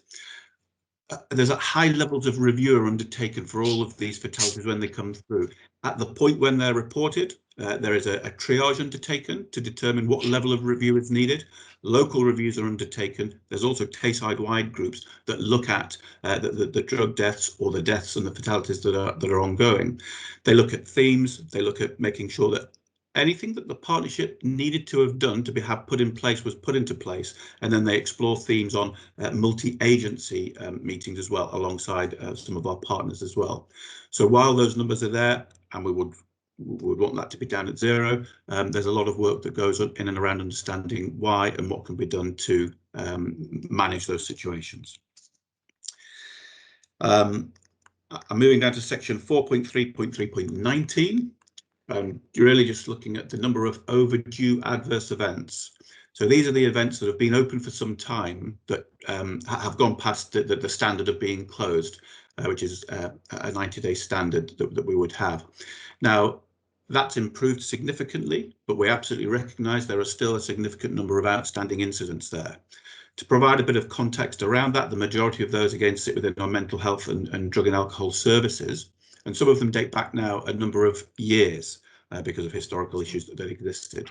The team are currently working on managing the new incidents that are coming through so that they can reflect on those and take the learning from those and apply that, while they're also looking at some of the legacy events as they come through. So the legacy events are coming down, but they will continue to come down relatively slowly over time because the team feel with the limited resource that they've got, focusing on the new events where learning is likely to be more pertinent, is where their time is best focused. But I'm happy to take questions on that in due course. And then the last point that I wanted to make, really, which was an emerging risk when this report was pulled together, and it really is about the impact that COVID is having into community services. Certainly, and I think we've mentioned it before at this group, the increase in frailty of patients and the delayed referral into services that people have had through the COVID period. We're seeing much more complex, much more dependent patients, and the impact of long COVID and on long-term conditions is quite significant. Our community rehab teams have seen something like a 40% increase in referrals. So through the remobilisation plan, steps have absolutely been taken to look to address that, but we're certainly noticing that the community teams are seeing quite a significant challenge for them at this point in time. So we've provided a level of assurance that we felt was moderate for this report and for the governance structures that we have across the partnership. As I say, in our next report, we've been asked to provide a lot more information around the structures and the processes to help the Care Governance Committee. That report will also come here to the Performance and Audit Committee to understand maybe in a little bit more detail what we do and how we do it and who's involved and how we feel that assurance is provided. But I'm happy to answer questions on that today if the group wish. So I'll pause there for questions. Okay, thank you very much, Matthew, for an excellent report. The Dundee Drug and Alcohol Recovery Service, I'm very pleased that the name has been changed, because the focus, as we all have wanted, is to be on recovery and support, and I commend them for changing the name from ISMS. I'd also commend the staff who have adapted to the needs of their patients during COVID and been able to offer, continue to offer person-centred care. But the person-centred care, I hope, extends also to the families of those struggling with addiction, because I think that's very important that we also support the families in this. My question on 4.3.1.6 is, are GPs considering prescribing to support the drug and alcohol recovery group? I believe, I'm not sure if this is still the case, but I believe that only 2 practices offer this service, which could perhaps, if it was extended, eliminate the need for an appointment system and reduce the need for those affected having to go to other means of getting their drugs. Diane? Thank you, Chair. There is a pilot going on at this point in time within primary care services to look at what a shared care model might be between GPs and the substance use services, so that we can think about how GPs might take over both the support and prescribing of people who are stable in terms of the recovery journey. So that work has been funded. It's going to be starting probably more around the Lochie area, and we're working with the particular GP about to come into post in order to take up that role. You're right to say that there are some GPs who historically have carried out that and have an agreement in terms of a service level agreement actually to undertake that work. David Shaw is the medical director for our area, associate medical director for our area, is going to be doing some work to look at the service level agreement, to review that, to see whether or not we can make that a bit more fit for purpose. And there will be ongoing discussions with primary care around this. But at this point, we're doing a test of change to see what a good model of shared care with primary care would look like. Thank you, Diane. It just strikes me the importance of our reading these papers thoroughly and questioning and scrutinising what is happening, because we are learning all the time what is going on in the community, and it's difficult coming in as a member of a committee and knowing everything. So the only way we get to know how you're performing is by really scrutinising the papers properly. My other question, Matthew, on page 48, I'm wondering, are you working towards reducing adverse events, including sharing the learning from these events? I know also that the events have an impact on the person involved, their family, but also your staff group. In 4.3.3.14, the adverse events and data management are concerning. And my question really is all about how do you monitor learning and also proficiency in inputting the data? Because there has been a concern within other committees that I'm on that data input varies across the piece, and sometimes staff don't really understand how to put the data in properly. I also really am impressed with the method of taking each adverse event, its learning and management, and applying levels of assurance individually. I appreciate the level of distress and the sense of loss each family will have in each of the noted events in 4.3.8.2. And as a committee, I think we need to offer our sadness at the loss that each family has experienced in these events. And also my last point, having been to a chair and vice chair IJB meeting, there was a lot of discussion around the EQIA, the Equality Impact Assessments, which hasn't been done on many of the papers here, but in this particular paper, much of the data will have had an effect on the carers of those mentioned within the data. So carers are protected under the Equalities Act, although they don't have a protected characteristic, because of the nature of the people they are caring for, those in the disabled group or those who are of a protected characteristic. They do have rights under the Equality Act. So I think that perhaps we should be looking at an EQIA in papers such as this. Judy, can I come in here? Yeah, Diane? Yeah, so I think it would be quite good to take some advice around that in terms of what we should be doing in terms of EQIAs. You're absolutely correct around carers, and we use the Dundee City Council process for EQIAs, which actually has carers as a section under our fairness and poverty, I think it is, section. I might not have got that quite right. I'm doing it off the top of my head. So there is an opportunity to do it. I think though, when we look at EQIAs, we quite often asked to explain the purpose of the papers and whether or not it's recommending a policy change, if it's looking at any kind of changes to practice, etc., and whether or not you need to take that into account to make a decision. So I think it would be quite good to get some advice as to whether or not our current processes actually meet this kind of paper, so that we're really clear about what it is that we're doing and why we're doing it. So I think if we can maybe take some advice out with that, might give us a steer as to whether we would need to do an EQIA for this paper. I think your point though, in regards to how we reflect the impact of some of these actions in a way that actually takes into account the people who are affected by some of the things that we're highlighting might be something we would want to strengthen in our reports, because it's a report written for a particular purpose, and perhaps maybe we need to be thinking about how we slightly amend that to address some of the issues you might be raising. Okay, Diane, do you want to take this as an action on our new action point? I think. Or do you want to just take it out with this? I think I think in terms of just the function of the meeting, so I think if Dave and I perhaps have a conversation with our legal services, and that rather than just look at this one paper, that would give us a better understanding about all our data papers as to whether or not we need to do that. Okay, I'm very comfortable with that. Matthew? Just in relation to the comments made then about learning and data input, certainly with regard to the data input, part of the huddles process would be to review the data that have gone through, and if there is guidance, teaching, education needed, then we would go back to the individuals that have put those in, and we would provide support to them. So that is monitored with every data that comes through.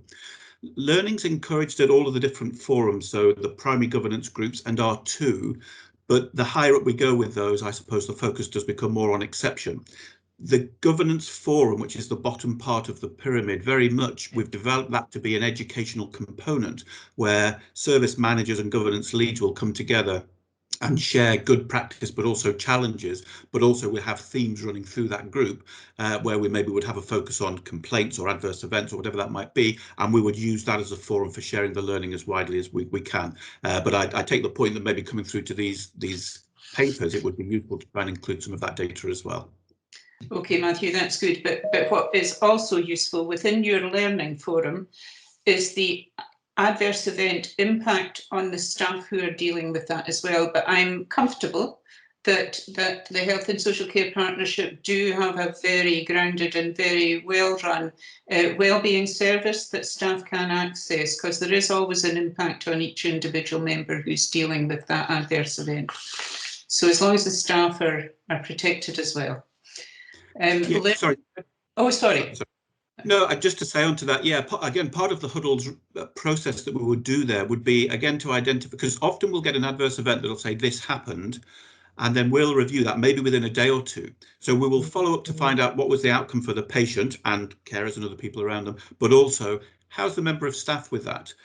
And in our psychiatry of old age services, where they have it's fairly low level, but it's constant violence and aggression incidents coming through, we regularly go back and check in with those services via their management team to check that they've got the support in place. And I have to report that whenever we ask, they do have that in place and people are well supported throughout.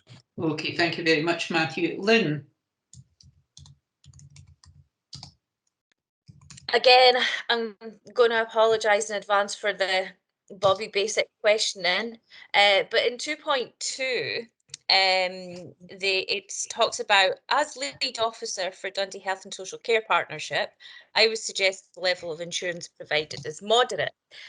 Now, I have no idea what moderate means. Can you provide what the is moderate beige? We just don't have to worry about it. What is the scale? Where does the scale sit? And the other thing is, I'm confused because I think this was written by Matthew Kendall as a report, but it's written in the person of the lead health and social care person. And Matthew, I'm thinking that's not you. Maybe I could come in here, Trudy, would that be okay? Yeah, that's fine. So just again, Councillor Short, I think there is maybe just a bit of background that we can give you, off the table in terms of the approach. So the person who chairs the Clinical Care and Professional Governance Committee for the Health and Social Care Partnership is David Shaw, who is the Associate Medical Director for Dundee Health and Social Care Partnership.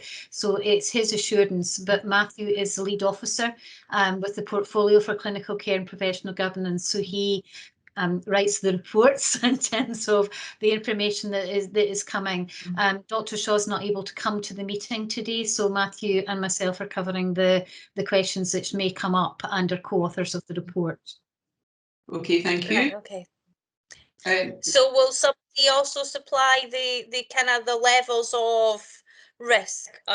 Is that the levels of assurance, please? Absolutely. It's on page 65, and my apologies. You're absolutely right. We probably should make sure that that's referenced at the top of the document as well.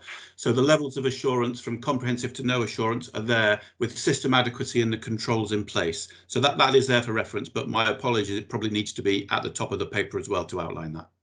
Yeah, it's me that should be apologising because this is all new to me and it's all very technical and outside my, but I always work on the premise that hopefully everybody should be able to pick these up and understand what we're doing, and I should be able to take these back to the others within my group to explain what we've done today in the same way that Billy Wright presumably does it as well. So we can't communicate back if we don't understand what we're communicating. That was my only point. Yeah. Okay, thanks, Lynn. Donald? Thank you, Chair. Yeah, thank you. I always find this quite an interesting and helpful report. I think the section where I hit the wall a little was in 4.3.8.7, which is around bed days lost. And there's quite a useful chart at the top, but then if you go over the page onto 65, it's broken down. But then the narrative to the side of the table sort of goes into statistician speak, non-random influences and crossing median enough times. And I'm wondering if Matthew or someone could give more of a context of what's the story behind the stats. So I'll try a little bit with this, Donald. I think through the Care Governance Committee, we've been asked to provide a lot more information in and around mental health services. So the team pulled together some data around that, around sort of admissions, access to service once they'd left. And actually, we included that within this report for discussion.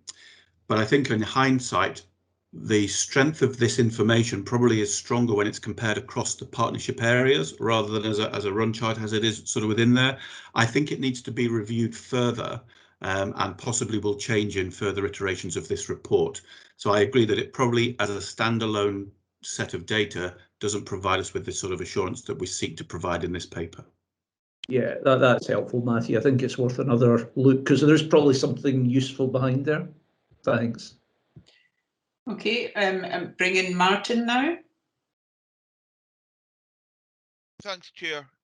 Just a very brief thing about the equality statements that was mentioned earlier.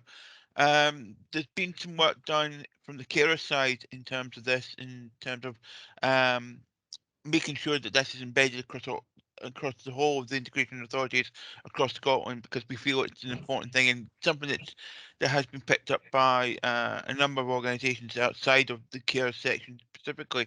The Equality Human Rights Commission is one that's been developing some work on this, and I know that there's been a subgroup of the Chief Executive group that's been looking into this. So I know that Vicky's no longer on the call, so it'll be interesting to see what's come out of that conversation. I know we've probably moved on from there, but just quickly make some info into that. Okay, thank you for that point, Martin. Bailey Wright. Yeah, I want to thank Matthew for this report. I thought it was a great report, more information than we've ever had before, and I think it's very useful for us to understand where you're coming from. But one of the questions that I was wanting to raise was as a result of what Lynn has been saying. Can I ask, normally it's the usual thing that officers do a members training, new members training, an induction. Has that actually happened? Because it sounds like it's not. And if it's not, perhaps maybe we could cover some of that information on our information days, because it's always useful for everybody to keep up to speed with what's new and anything that we're not sure of. So these questions could be asked sort of at another time. But has that induction happened? Dave? Thanks, Chair. Thanks for that, Bailey. Right, yeah, you're absolutely right. That we actually need to kind of get that in place. In fact, kind of myself and Tony had just been emailing kind of at the start of the meeting about the fact that there's probably a bit more sort of induction that needs to kind of take place. So we'll certainly kind of take that forward. It is one of the actions in our kind of our governance action plan as well. To kind of develop and implement an induction programme. So while we've had kind of with separate sort of development sessions, as you know, so the kind of the finance meetings and also the risk one, and I know that kind of Roger Many has kind of has also kind of led on things like standards and things like that as well. Given that we have got kind of a number of new members on the board, and obviously we'll be having a new NHS Tayside kind of board member joining us shortly, it's probably appropriate that we do get something in place as soon as we can on that. So so I'll pick that up with Willie and Roger as well. Yeah, I really think that this should be done sort of urgently, because it's obviously causing some members problems. And I think it's probably useful that we all take part in some shape or form, because sometimes you forget things and it's good to get a reminder of where we are on certain services. So I certainly would be up for that. And I think training is one of the most important things we can do to keep us all up to date with what's actually happening, not just here, but other places as well. But can I thank you, Matthew, for that report, because I thought that was very useful. Thank you. I would agree with Helen that a training session for everybody, a good committee is a well-informed committee, so I think it would be useful to have us all involved. And I disagree with Lynn that she's asking silly questions. She's asking questions that all of us have asked throughout our time on the committee. And asking questions is also a learning process. So Lynn, don't worry about it, ask away. The more questions you ask, the better informed you will be. And Matthew, thank you for a great paper. Tony, I see your hands up. Thanks, Chair. First of all, I'd agree this is a very good paper, and it raises, I think it's really brought in to highlight some very important points. I think that the big one for me is that it does a very good job of highlighting some big risks, particularly in relation to drugs. And what I have done is taken a quick look at the board's strategic risk register to see if those risks are visible there. And one of the roles of the audit committee is to think about, the strategic, one of your key jobs is to look at the risk register. And also it's to escalate matters to the board. And I think, you know, there's no doubt that the drugs issue is not one that the board will be unaware of.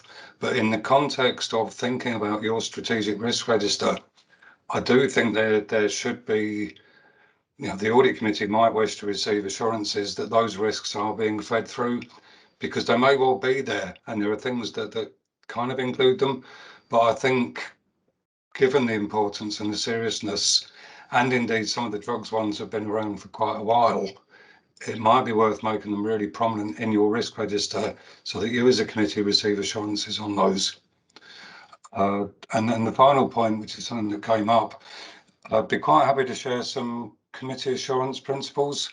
So for those of you that are on the health board, unfortunately you'll have seen them already, but I think in terms of training and induction, some of them are quite helpful in terms of asking questions about risk, about what good assurance looks like. So I'd be quite happy to send those to Willie and have them go out with the minutes if you felt that was appropriate, Trudy. So I could perhaps send them to you in the first instance.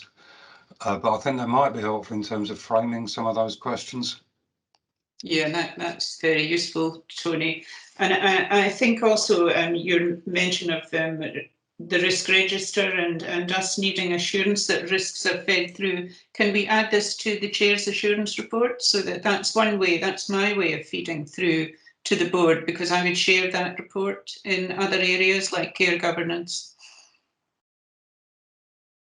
Dave?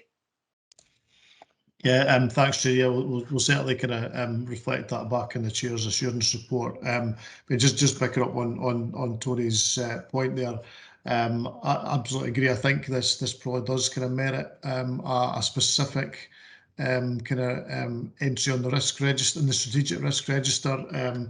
In terms of assessing the kind of categories that are there as well. I mean, they could fit in under the kind of categories that are already there around kind of lack of funding, around demand levels, around workforce. But I think given the number of kind of risks that are kind of kind of rated as being extreme, then I think it does merit, and it goes back to the kind of what I kind of said right at the start about our the risk management arrangements and the discussion we've had with some of the senior managers around that. It's about just kind of getting that escalation of the process from, you know, what is a more an operational type kind of challenge to what kind of makes it strategic. So that's certainly one we'll kind of take on and include within the strategic risk register.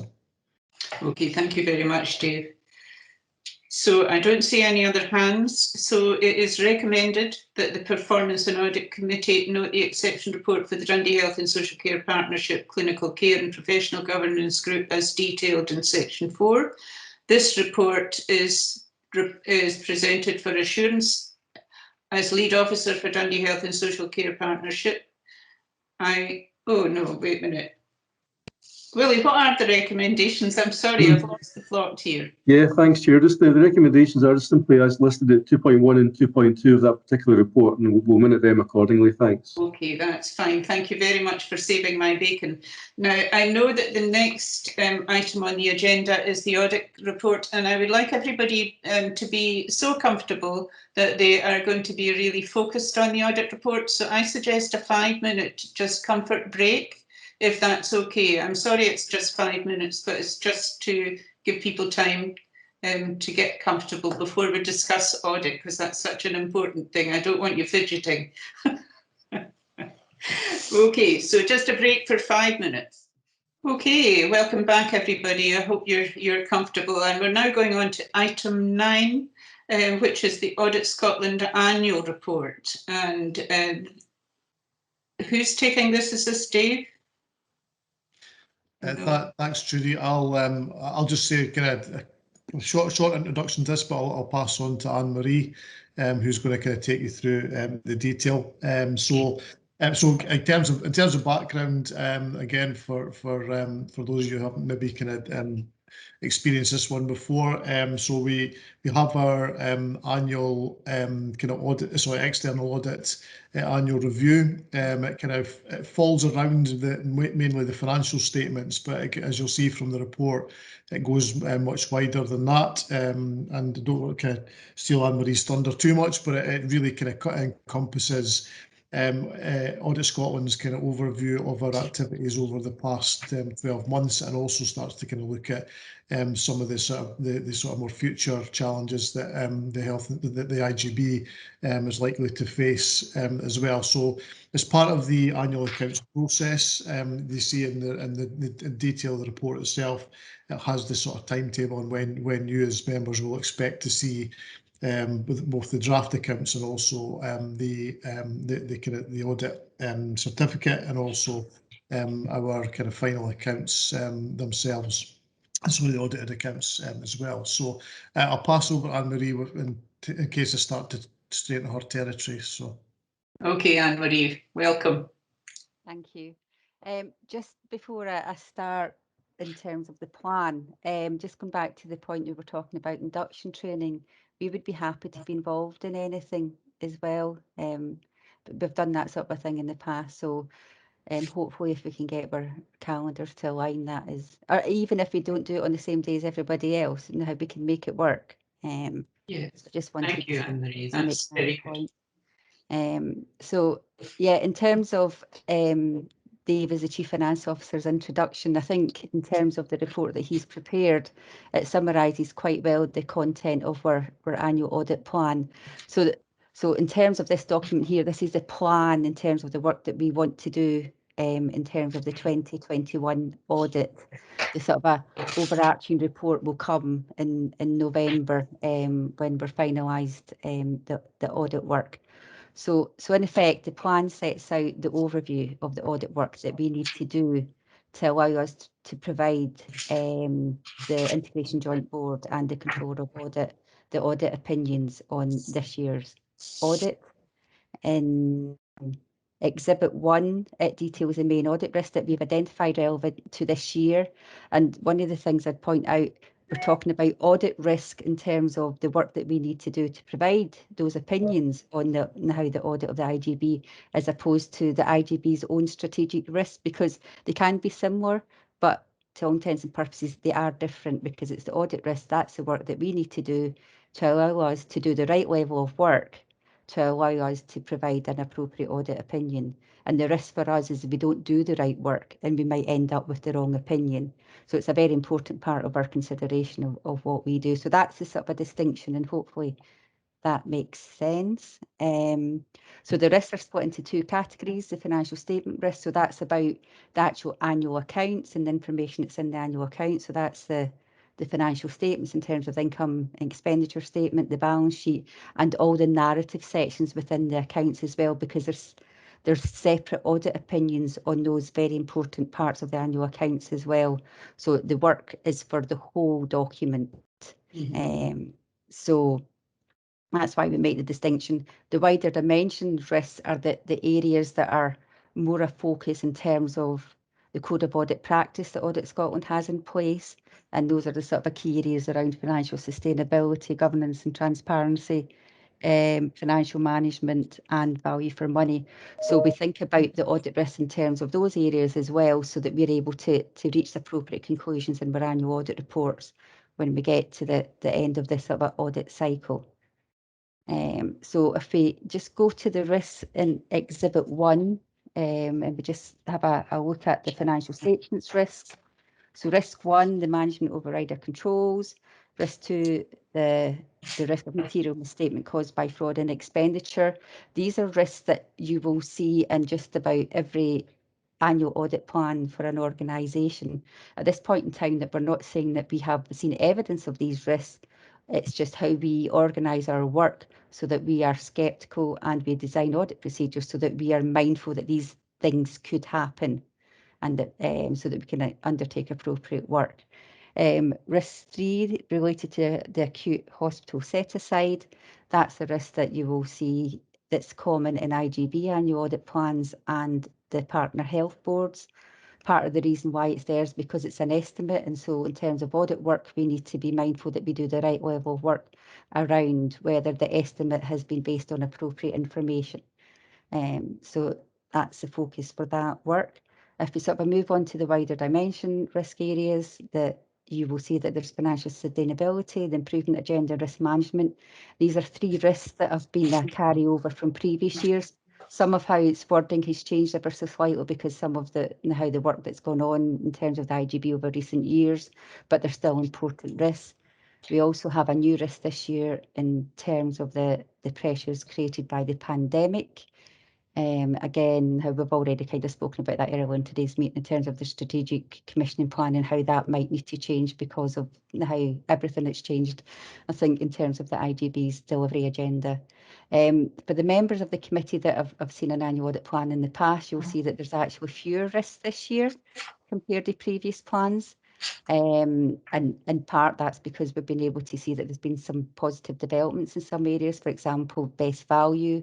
In previous plans, we've had the risk related to the primary care medical person.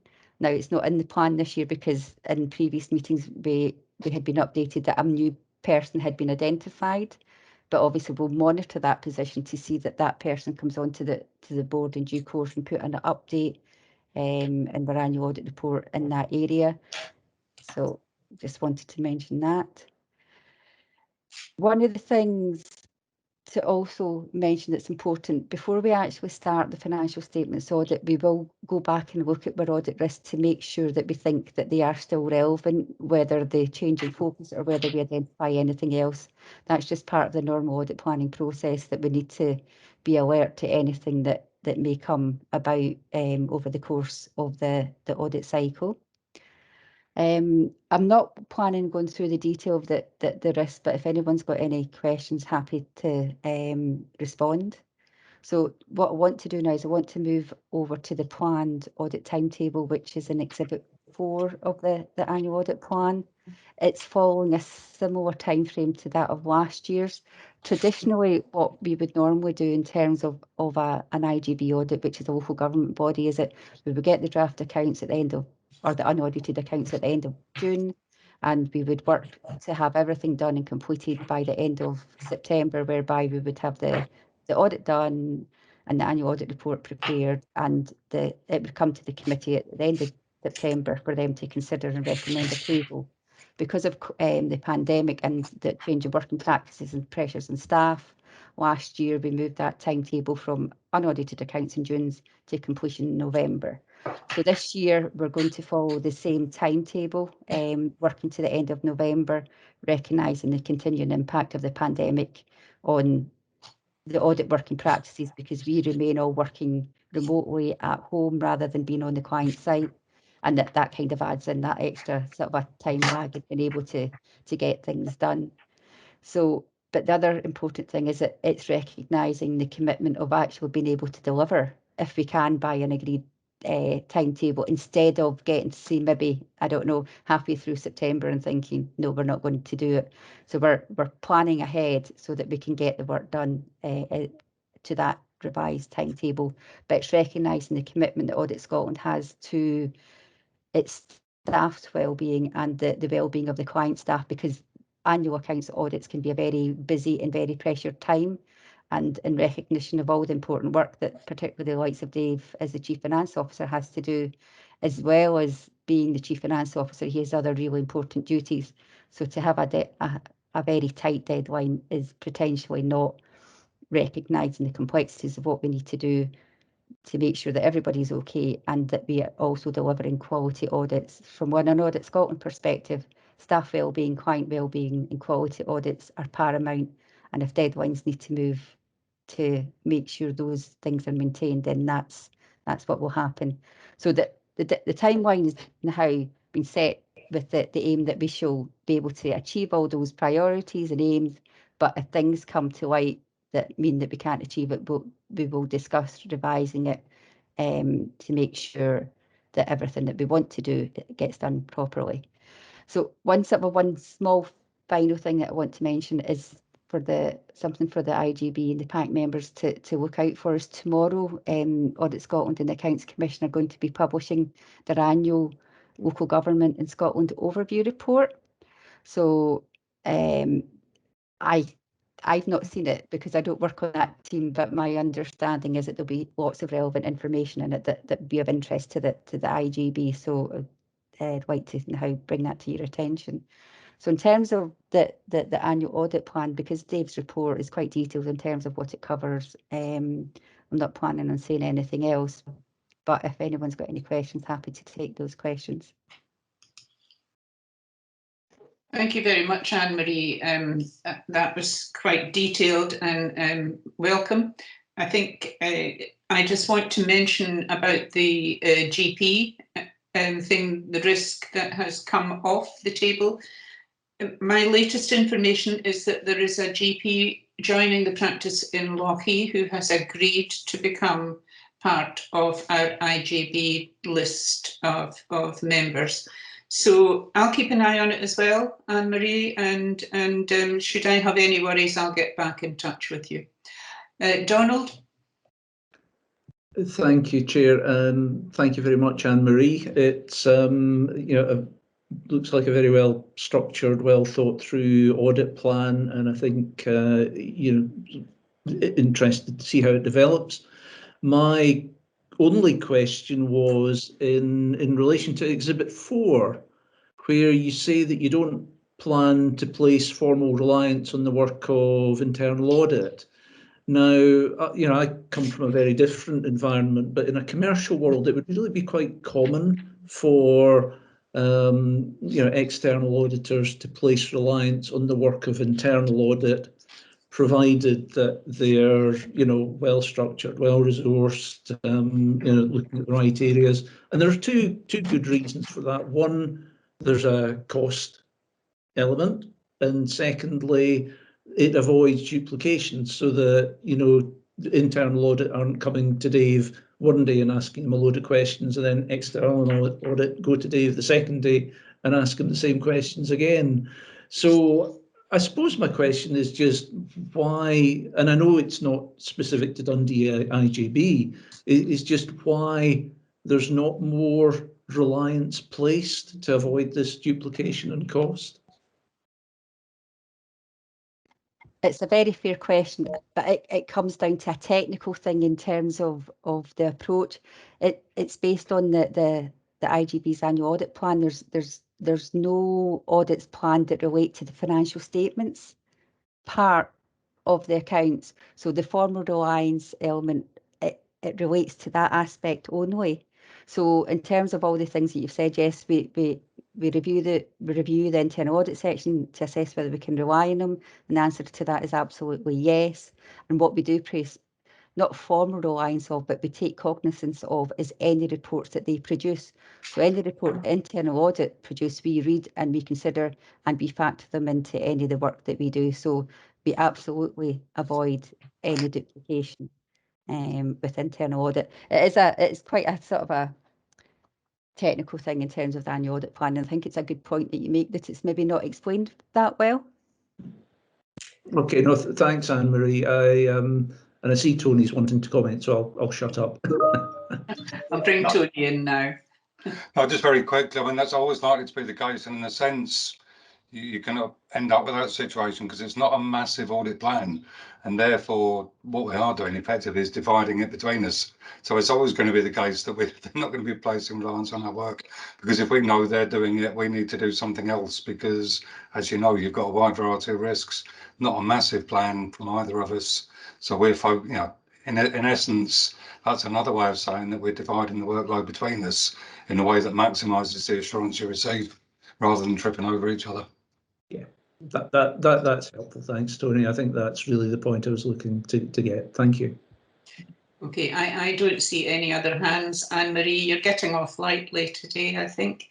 The recommendations are that we note the content of this report and that we also approve the proposed audit plan for 2021 as submitted by Audit Scotland, and which is attached as Appendix 1. Are we all in agreement then? Okay, so we'll go on to, is it item 10, Willie? Yes, it is indeed, Chair. Item 10, Dundee Integration Joint Board Internal Audit Plan Progress Report. I believe Dave Berry's taking lead on this item. Okay, Dave. Okay, thanks again, Chair. That kind of falls neatly from that sort of last comment from the external audit plan into the internal audit plan for 2021. So this is our kind of regular update report. to kind of, in effect, well, not quite closing off the 2021 audit plan. You'll see from the appendix, we still have the performance management report, which has been kind of undertaken, and we just await that one to be completed.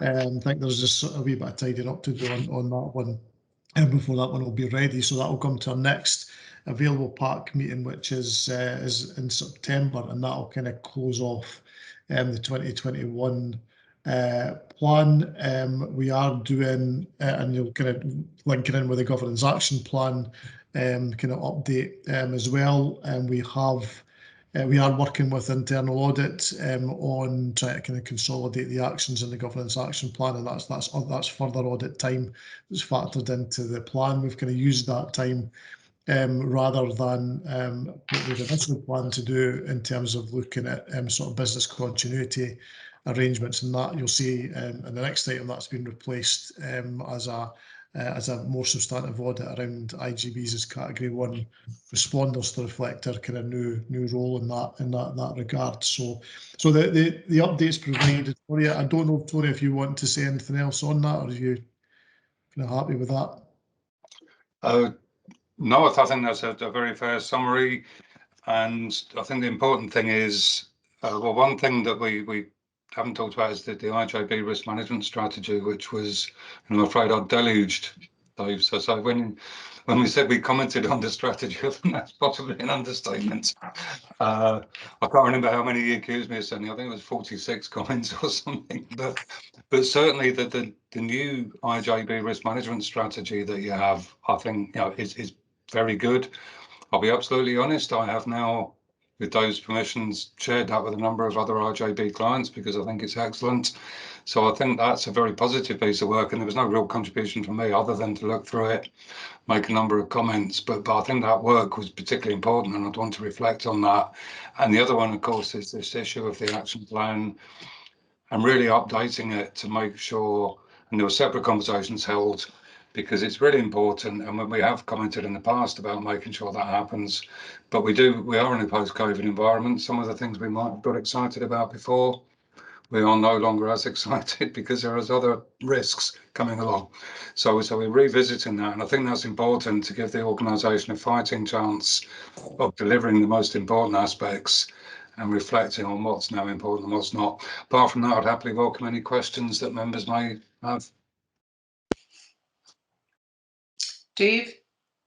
Thanks, Judy. Sorry, I forgot to mention that we've included within the report a slight revision to the definitions of assurance that kind of Tony and his team are now kind of working with, and the assessment of risks. So we've kind of just kind of noted we had that, we've incorporated that in the report after advice from Tony's team.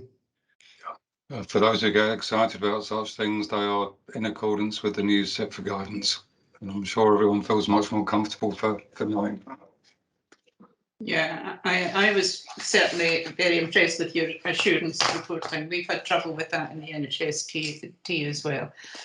Lynn, are you coming in for a question? No, you just want us to see you. So I don't see any other hands up. So the recommendations are that we note the continuing delivery of the audit plan and related reviews as outlined in this report, agree to the change in how remaining audit days are used, and note the revised recommendation priorities and assurance definitions for use in all future internal audit reports as set out in Appendix 2. It might be useful, I'm just going to add this at the end, might be useful for just a little bit of training also in our training induction programme on the assurance levels and how we apply these. Okay, Willie? Yeah, thanks, Chair. Item 11, internal audits annual plan. I believe that both Dave Berry and Tony Gaskin will speak to this item. Okay, Tony. Okay, I'll I'll just kind of in terms of kind of very brief background. We've just covered the 2021 plan. This is the kind of the 21-22 version of the plan.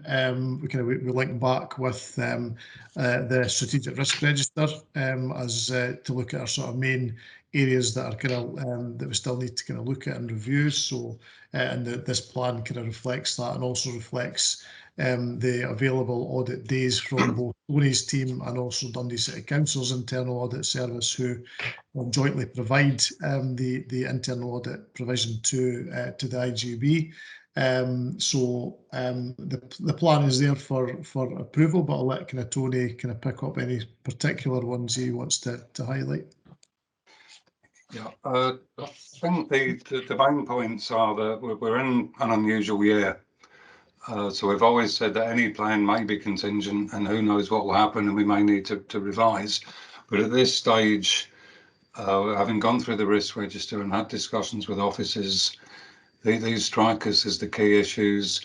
What I should say, as part of DO 421, there is a region-wide review of integration schemes. So there'll be a day or two to contribute to that, because that's something we're doing as auditors, looking at that across the piece. And then the rest of it really, I think, makes sense. You've got the strategic risk around the viability of external providers. That is clearly going to be a very interesting issue. And as with everyone, the viability of external providers has been impacted by COVID, but also what we want from them. I've banged on many a time about the need for strategic change. We've talked about it again today. And our external providers need to come with us. They don't need to be providing the same things, or indeed the same way as they did previously. So I'll be looking at how the board engages with them to create a new environment, and how we make sure that they're going to be both financially and viable and able to deliver the services we require. And the other one about the Cat 1 responders, that's a new and quite interesting technically interesting requirement on IJBs. And it's important that the organisation knows that it has the appropriate controls in place for what is a very new role. So quite happy to take any questions, and obviously looking for the audit committee, subject to any amendments they may seek, to approve the annual plan so we can get on with that. I'd like to again bring to everybody's attention the conference on Category 1 responders that members of this committee may want to sign up to, just to get a better understanding of the responsibilities of being Category 1 responders. So that might be useful, and if anybody wants to know about that, then I'm sure Diane and myself can share with you. Helen, do you want to come in? Yes, I'd like to ask a question on page 108. And first of all, congratulate Dave on not having too many red asterisks in his paper. But the one that's concerning me the most is about the workforce. Just wondering about the concerns that you have on that being implemented. Thanks, Bela. I think you've moved on to the next. I'm sorry if I jumped the queue. So. Right, we'll come back to that one if that's okay. Yes, certainly. Okay. Lynn, do you want to come in? Yes, it's really for my own understanding, this that we're agreeing at the moment will eventually, if I'm correct, end up as a report at the Scrutiny Committee of Dundee City Council. Would that be right, Dave? So substantive audit reports, so the outcome of substantive audit reports will come to the Performance and Audit Committee first, and then they would be provided to the Council Scrutiny Committee for information. So for instance, the next one that will be due will be the performance report, which is the last one for 2021. So once that's been here in September, Pamela Redpath will then take that through to council, the next available Council Scrutiny Committee. But that's for, no, it's for information. Again, it's not for a decision to be made by the council or anything like that. It's only for information. Yeah, it's just, and again, this is where I'm sort of trying to think of the way that we can operate. As a committee, all 29 of us can interrogate the fire brigades and the police force, where we don't have any kind of financial input, whereas the sort of the scrutiny of a committee where we're kind of in a partnership with doesn't come to all 29. So, you know, it's a very small committee that sits within scrutiny. So I guess, I suppose I just need to get my colleagues to keep their eyes peeled, so that if they do want the information and to see it, then that's the committee that they have to come to. And I'll get a double dip as well, seeing as I'm on both. Thank you. Chair, for me, it's worth mentioning that it's not a requirement that these reports go through. This was a voluntary, if you like, good practice that the IJB and its partners agreed. So the reports also go to the Health Board. I think Dave's point is very important. This is the committee that receives the report, that decides what happens. The other two just get it for information and assurance on the operation of the IJB, and that is an important distinction. And I think it's one that the Health Board recognises as well. So if there are questions, you are the prime people that are required to scrutinise those reports and decide what is done about them. And everyone else, they're just getting those for assurance, really.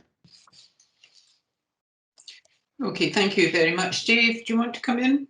Yeah, thank you. Yeah, just kind of picking up on Lynn's point there around the opportunity for scrutiny of the IGB's side of things. The IGB does bring to Policy and Resources Committee its annual performance report, and we have kind of had kind of other kind of performance reports kind of presented to the full council committee again in the past.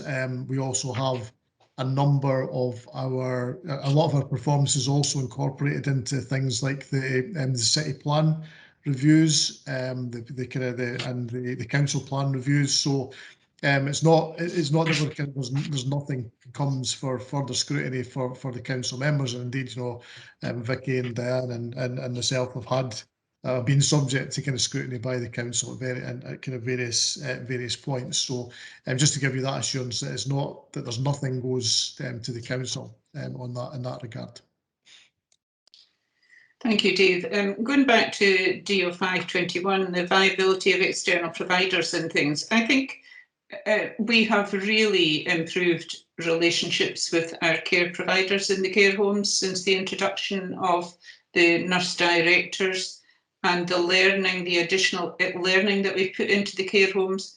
So that in itself has made a bonding and a team working. So that should make our job easier in that kind of looking at the viability. They should be more open to discussions with us, or with you, not with me. Okay, it's just a point I wanted to make. Catherine? I was just going to say on that point, obviously we've maintained our distinct social care commissioning and contracting team, and as been reported to the committee previously, a significant proportion of their role is about managing that relationship of providers, care home and more broadly. So I think you're right that we've made advances in that during the pandemic, but that was built on a really strong foundation that was in place pre-pandemic as well, and that we've prioritised our resources around that provider interface and support, and will continue to do so in the kind of recovery period. So just to kind of reinforce that we've really protected that resource and invested in that area. Thanks, Catherine. I do recognise that, yeah. Helen, your hand's still up? It was for the next right, okay. The next item. But I'm sorry, Trudy, I'm actually late for I'm about 20 minutes late for another meeting I've got to go to. So okay, can we take your question for the next item then? Yeah, okay then, go ahead. I'll go back to the recommendations. We'll take your question. Okay. Does Dave just want to answer it? Yeah. Do you want to just answer it on the next point on the agenda? Yeah, thank you. So I think the question was about the workforce plan and kind of taking forward that, which kind of covers a number of the recommendations set out within within the governance action plan. Just say that is one of the sort of key strategic priorities or strategic documents that we will be working on over the course of this year to have in place and put in front of the IGB for approval. So, you know, we're kind of aiming to have something over the course of this year. I say that will take away providing, well, it should take away all of the kind of workforce related governance action plan points that are still outstanding.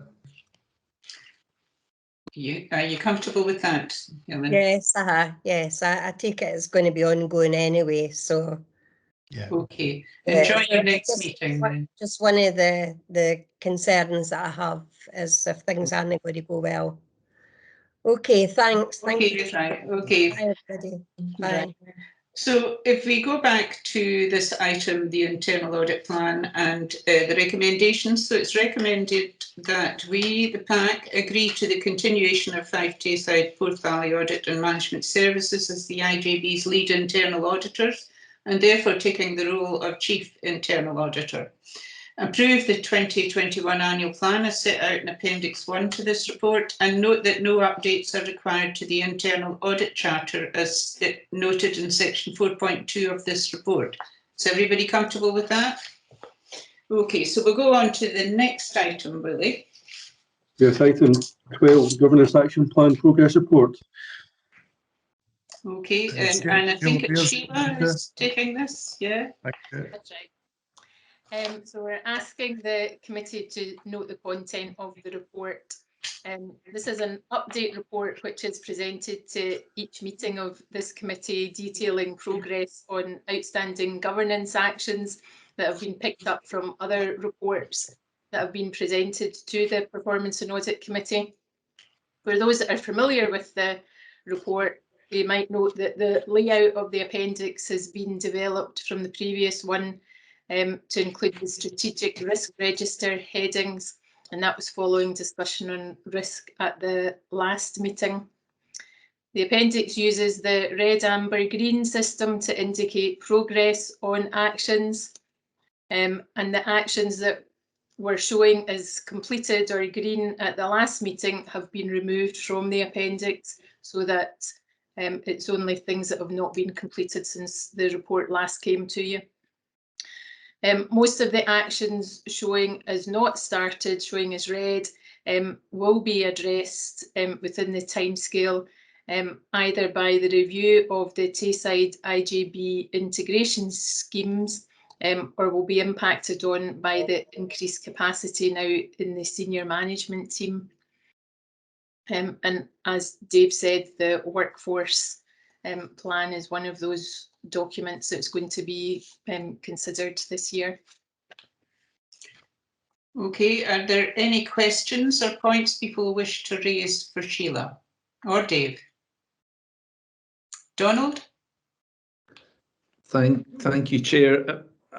I mean, I suppose the main point for me with the report, it's you know, there's lots of actions there. Most of them fall on, or many of them fall on either Vicky or Dave. A number of them have been pushed back. The dates have been pushed back, and some on a number of occasions. And I suppose the question for me is, you know, what level of confidence can you give me that we are going to hit these deadlines? Because, as I say, there's a huge amount of work involved in these. Thanks, Donald. Yeah, absolutely right. You know, we have kind of moved a lot of these kind of timescales back over quite a long period now. I think when we've kind of done our latest review, what we've tried to give is almost as more of an honest assessment around what might be achievable. I think in the past we were guilty of being a bit kind of over ambitious about being able to deliver things. on time. And while we've had like a year and a bit of COVID, which has kind of knocked things back as well. So what we've kind of looked at as well, the resources that we've got and the priorities that we've got to kind of make what is realistic. And you can see there's quite a few of these now set in March 22. So we have kind of given ourselves the capacity and space to deliver on these. And a lot of them, as we've already kind of rehearsed, are related to sort of bigger strategic pieces of work that will be undertaken. So that's why we've kind of hopefully give you more confidence that we'll be able to deliver on those, because we've got a kind of more realistic timescales on those. Okay, thank you. Lynn, do you want to come back in? Yeah, it's actually about it's page 106, and one of the items is to do with the registered medical practitioners whose name is included in the list of primary medical services performers. So I think that means a GP sitting amongst us. And I know when I first came in that Trudy had discussed one of the main committees about the fact that she'd been working really hard to make this happen. And I happened to have a conversation with someone who said that it's not uncommon for this to be an issue across all 32 boards. And because of, obviously we've just had a Scottish Government election, we've got a shuffle of chairs. If there is an underlying issue with this across all of the boards, isn't it something that perhaps we can put forward as a problem that we've had? Because my understanding is it has been, according to this, something that has been ongoing for quite a while, and I'm presuming no one wants to sit with a TBC and Amber sitting on these kind of reports. Is it worth someone writing to ask for it to be reviewed? Can I just come in here, Lynn, and let you know that this is a voluntary thing for GPs under the new contract. We can't say, right, you're it for Dundee IJB or P&K or whatever.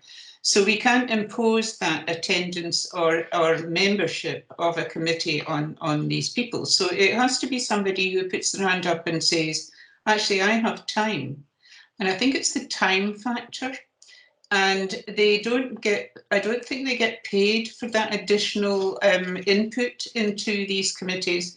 But from the point of view of my being vice chair of the IJB and chair of this committee, I think it's very important that we have a clinical eye on what's going on, because our main role not only is looking after the finances, but is looking after the health and social care of our population and making sure that that is patient-centred and high quality. And how can we do that if there could be an instance where nobody around the table has any clinical expertise and can't answer questions or ask questions about what is happening? So it's a very important role, but it is not one that is either paid or can be enforced on anybody. We're very lucky with David Shaw in that he has done a huge amount of work to try and get somebody interested. And at the appointment process of this new GP in Lochee, got agreement from this chap or girl, I'm not sure, that they would be keen to take this role on, but we still are holding our breath. Maybe once to find out what the role entails, they might say, you know what, no. I didn't want to be vulgar, but I did hear that the fact that it isn't remunerated and it takes people away from what they could be doing, which is remunerated. Is it maybe time that we say to the people who are kind of making the governance, right, we need remuneration to make this happen? If it's something that's happening across all 32, that's where I was kind of going with it, without being vulgar. I would need to get absolute evidence that it's not remunerated. I'm just assuming that it's not, because I know if it was remunerated, I don't think we'd have a problem. Dave, is it remunerated? So the way it works, so they're not specifically remunerated for that. It forms part of the number of sessions that they do. So they do kind of work on a sort of session base. So it would just be kind of, so you're in effect what it is. I mean, they're still getting paid, but they're not doing something else. for that. So they need to take that into consideration if they're in a practice. I think that the difference with Lochee is that it's a practice that we actually run. So it's not a kind of private practice. So no, that'll be factored into the sort of workload of the team that's up there. So it's not that they don't get anything, it's just that they're not doing something else in that regard. So I think, I mean, obviously this has been an issue that's kind of been flagged up by Audit Scotland a couple of times. First in relation to the previous member of the board not being able to attend just because of their commitments, and then resigning, and we've had that big gap there. And I think, I see Anne-Marie's got a hand up anyway, but I think it would be interesting, given it's been an audit recommendation for us for the last couple of years, whether that is actually a pattern that in terms of audit teams picking up that as an issue that's happened across the country. And in that case, I would suggest Audit Scotland would be the ones that would kind of pull together a national recommendation that this needs to be reviewed. Let Anne-Marie come in. Yeah, Anne-Marie. Hello. I can take the point back that Dave's made to some colleagues in terms of if they're seeing it happening in other places. The reason why we picked it up in terms of reporting it's a position within the legislation that's dictated, because that's why the terminology is so difficult to get your head around. I have to think about it every time I read it. So it is one of the positions that's recognised within the legislation that is fundamental to the purpose of an integration joint board, which is essentially the summary that the chair of the committee provided earlier on. So yeah, and because it's within the legislation, we will continue to make comment on it. I recognise the point that you were making, Councillor Short, that if it is more widespread, does something else need to happen? But that's probably something that for yourselves to take up. Okay, thanks very much, Anne-Marie, for that. So there are no other questions, I don't think? No. So the recommendations are that note the content of the report and the progress made in relation to the actions set out in the Governance Action Plan as outlined in Appendix 1. Okay, Willie? Yeah, thanks very much, Chair. Many items, item 13, attendance list, that's simply for noting. And lastly, the date of the next meeting, which is Wednesday, 29th September at 10 AM. Okay, thank you very much. Now, what I would like to do now is to say that the meeting is ended and the recording will stop.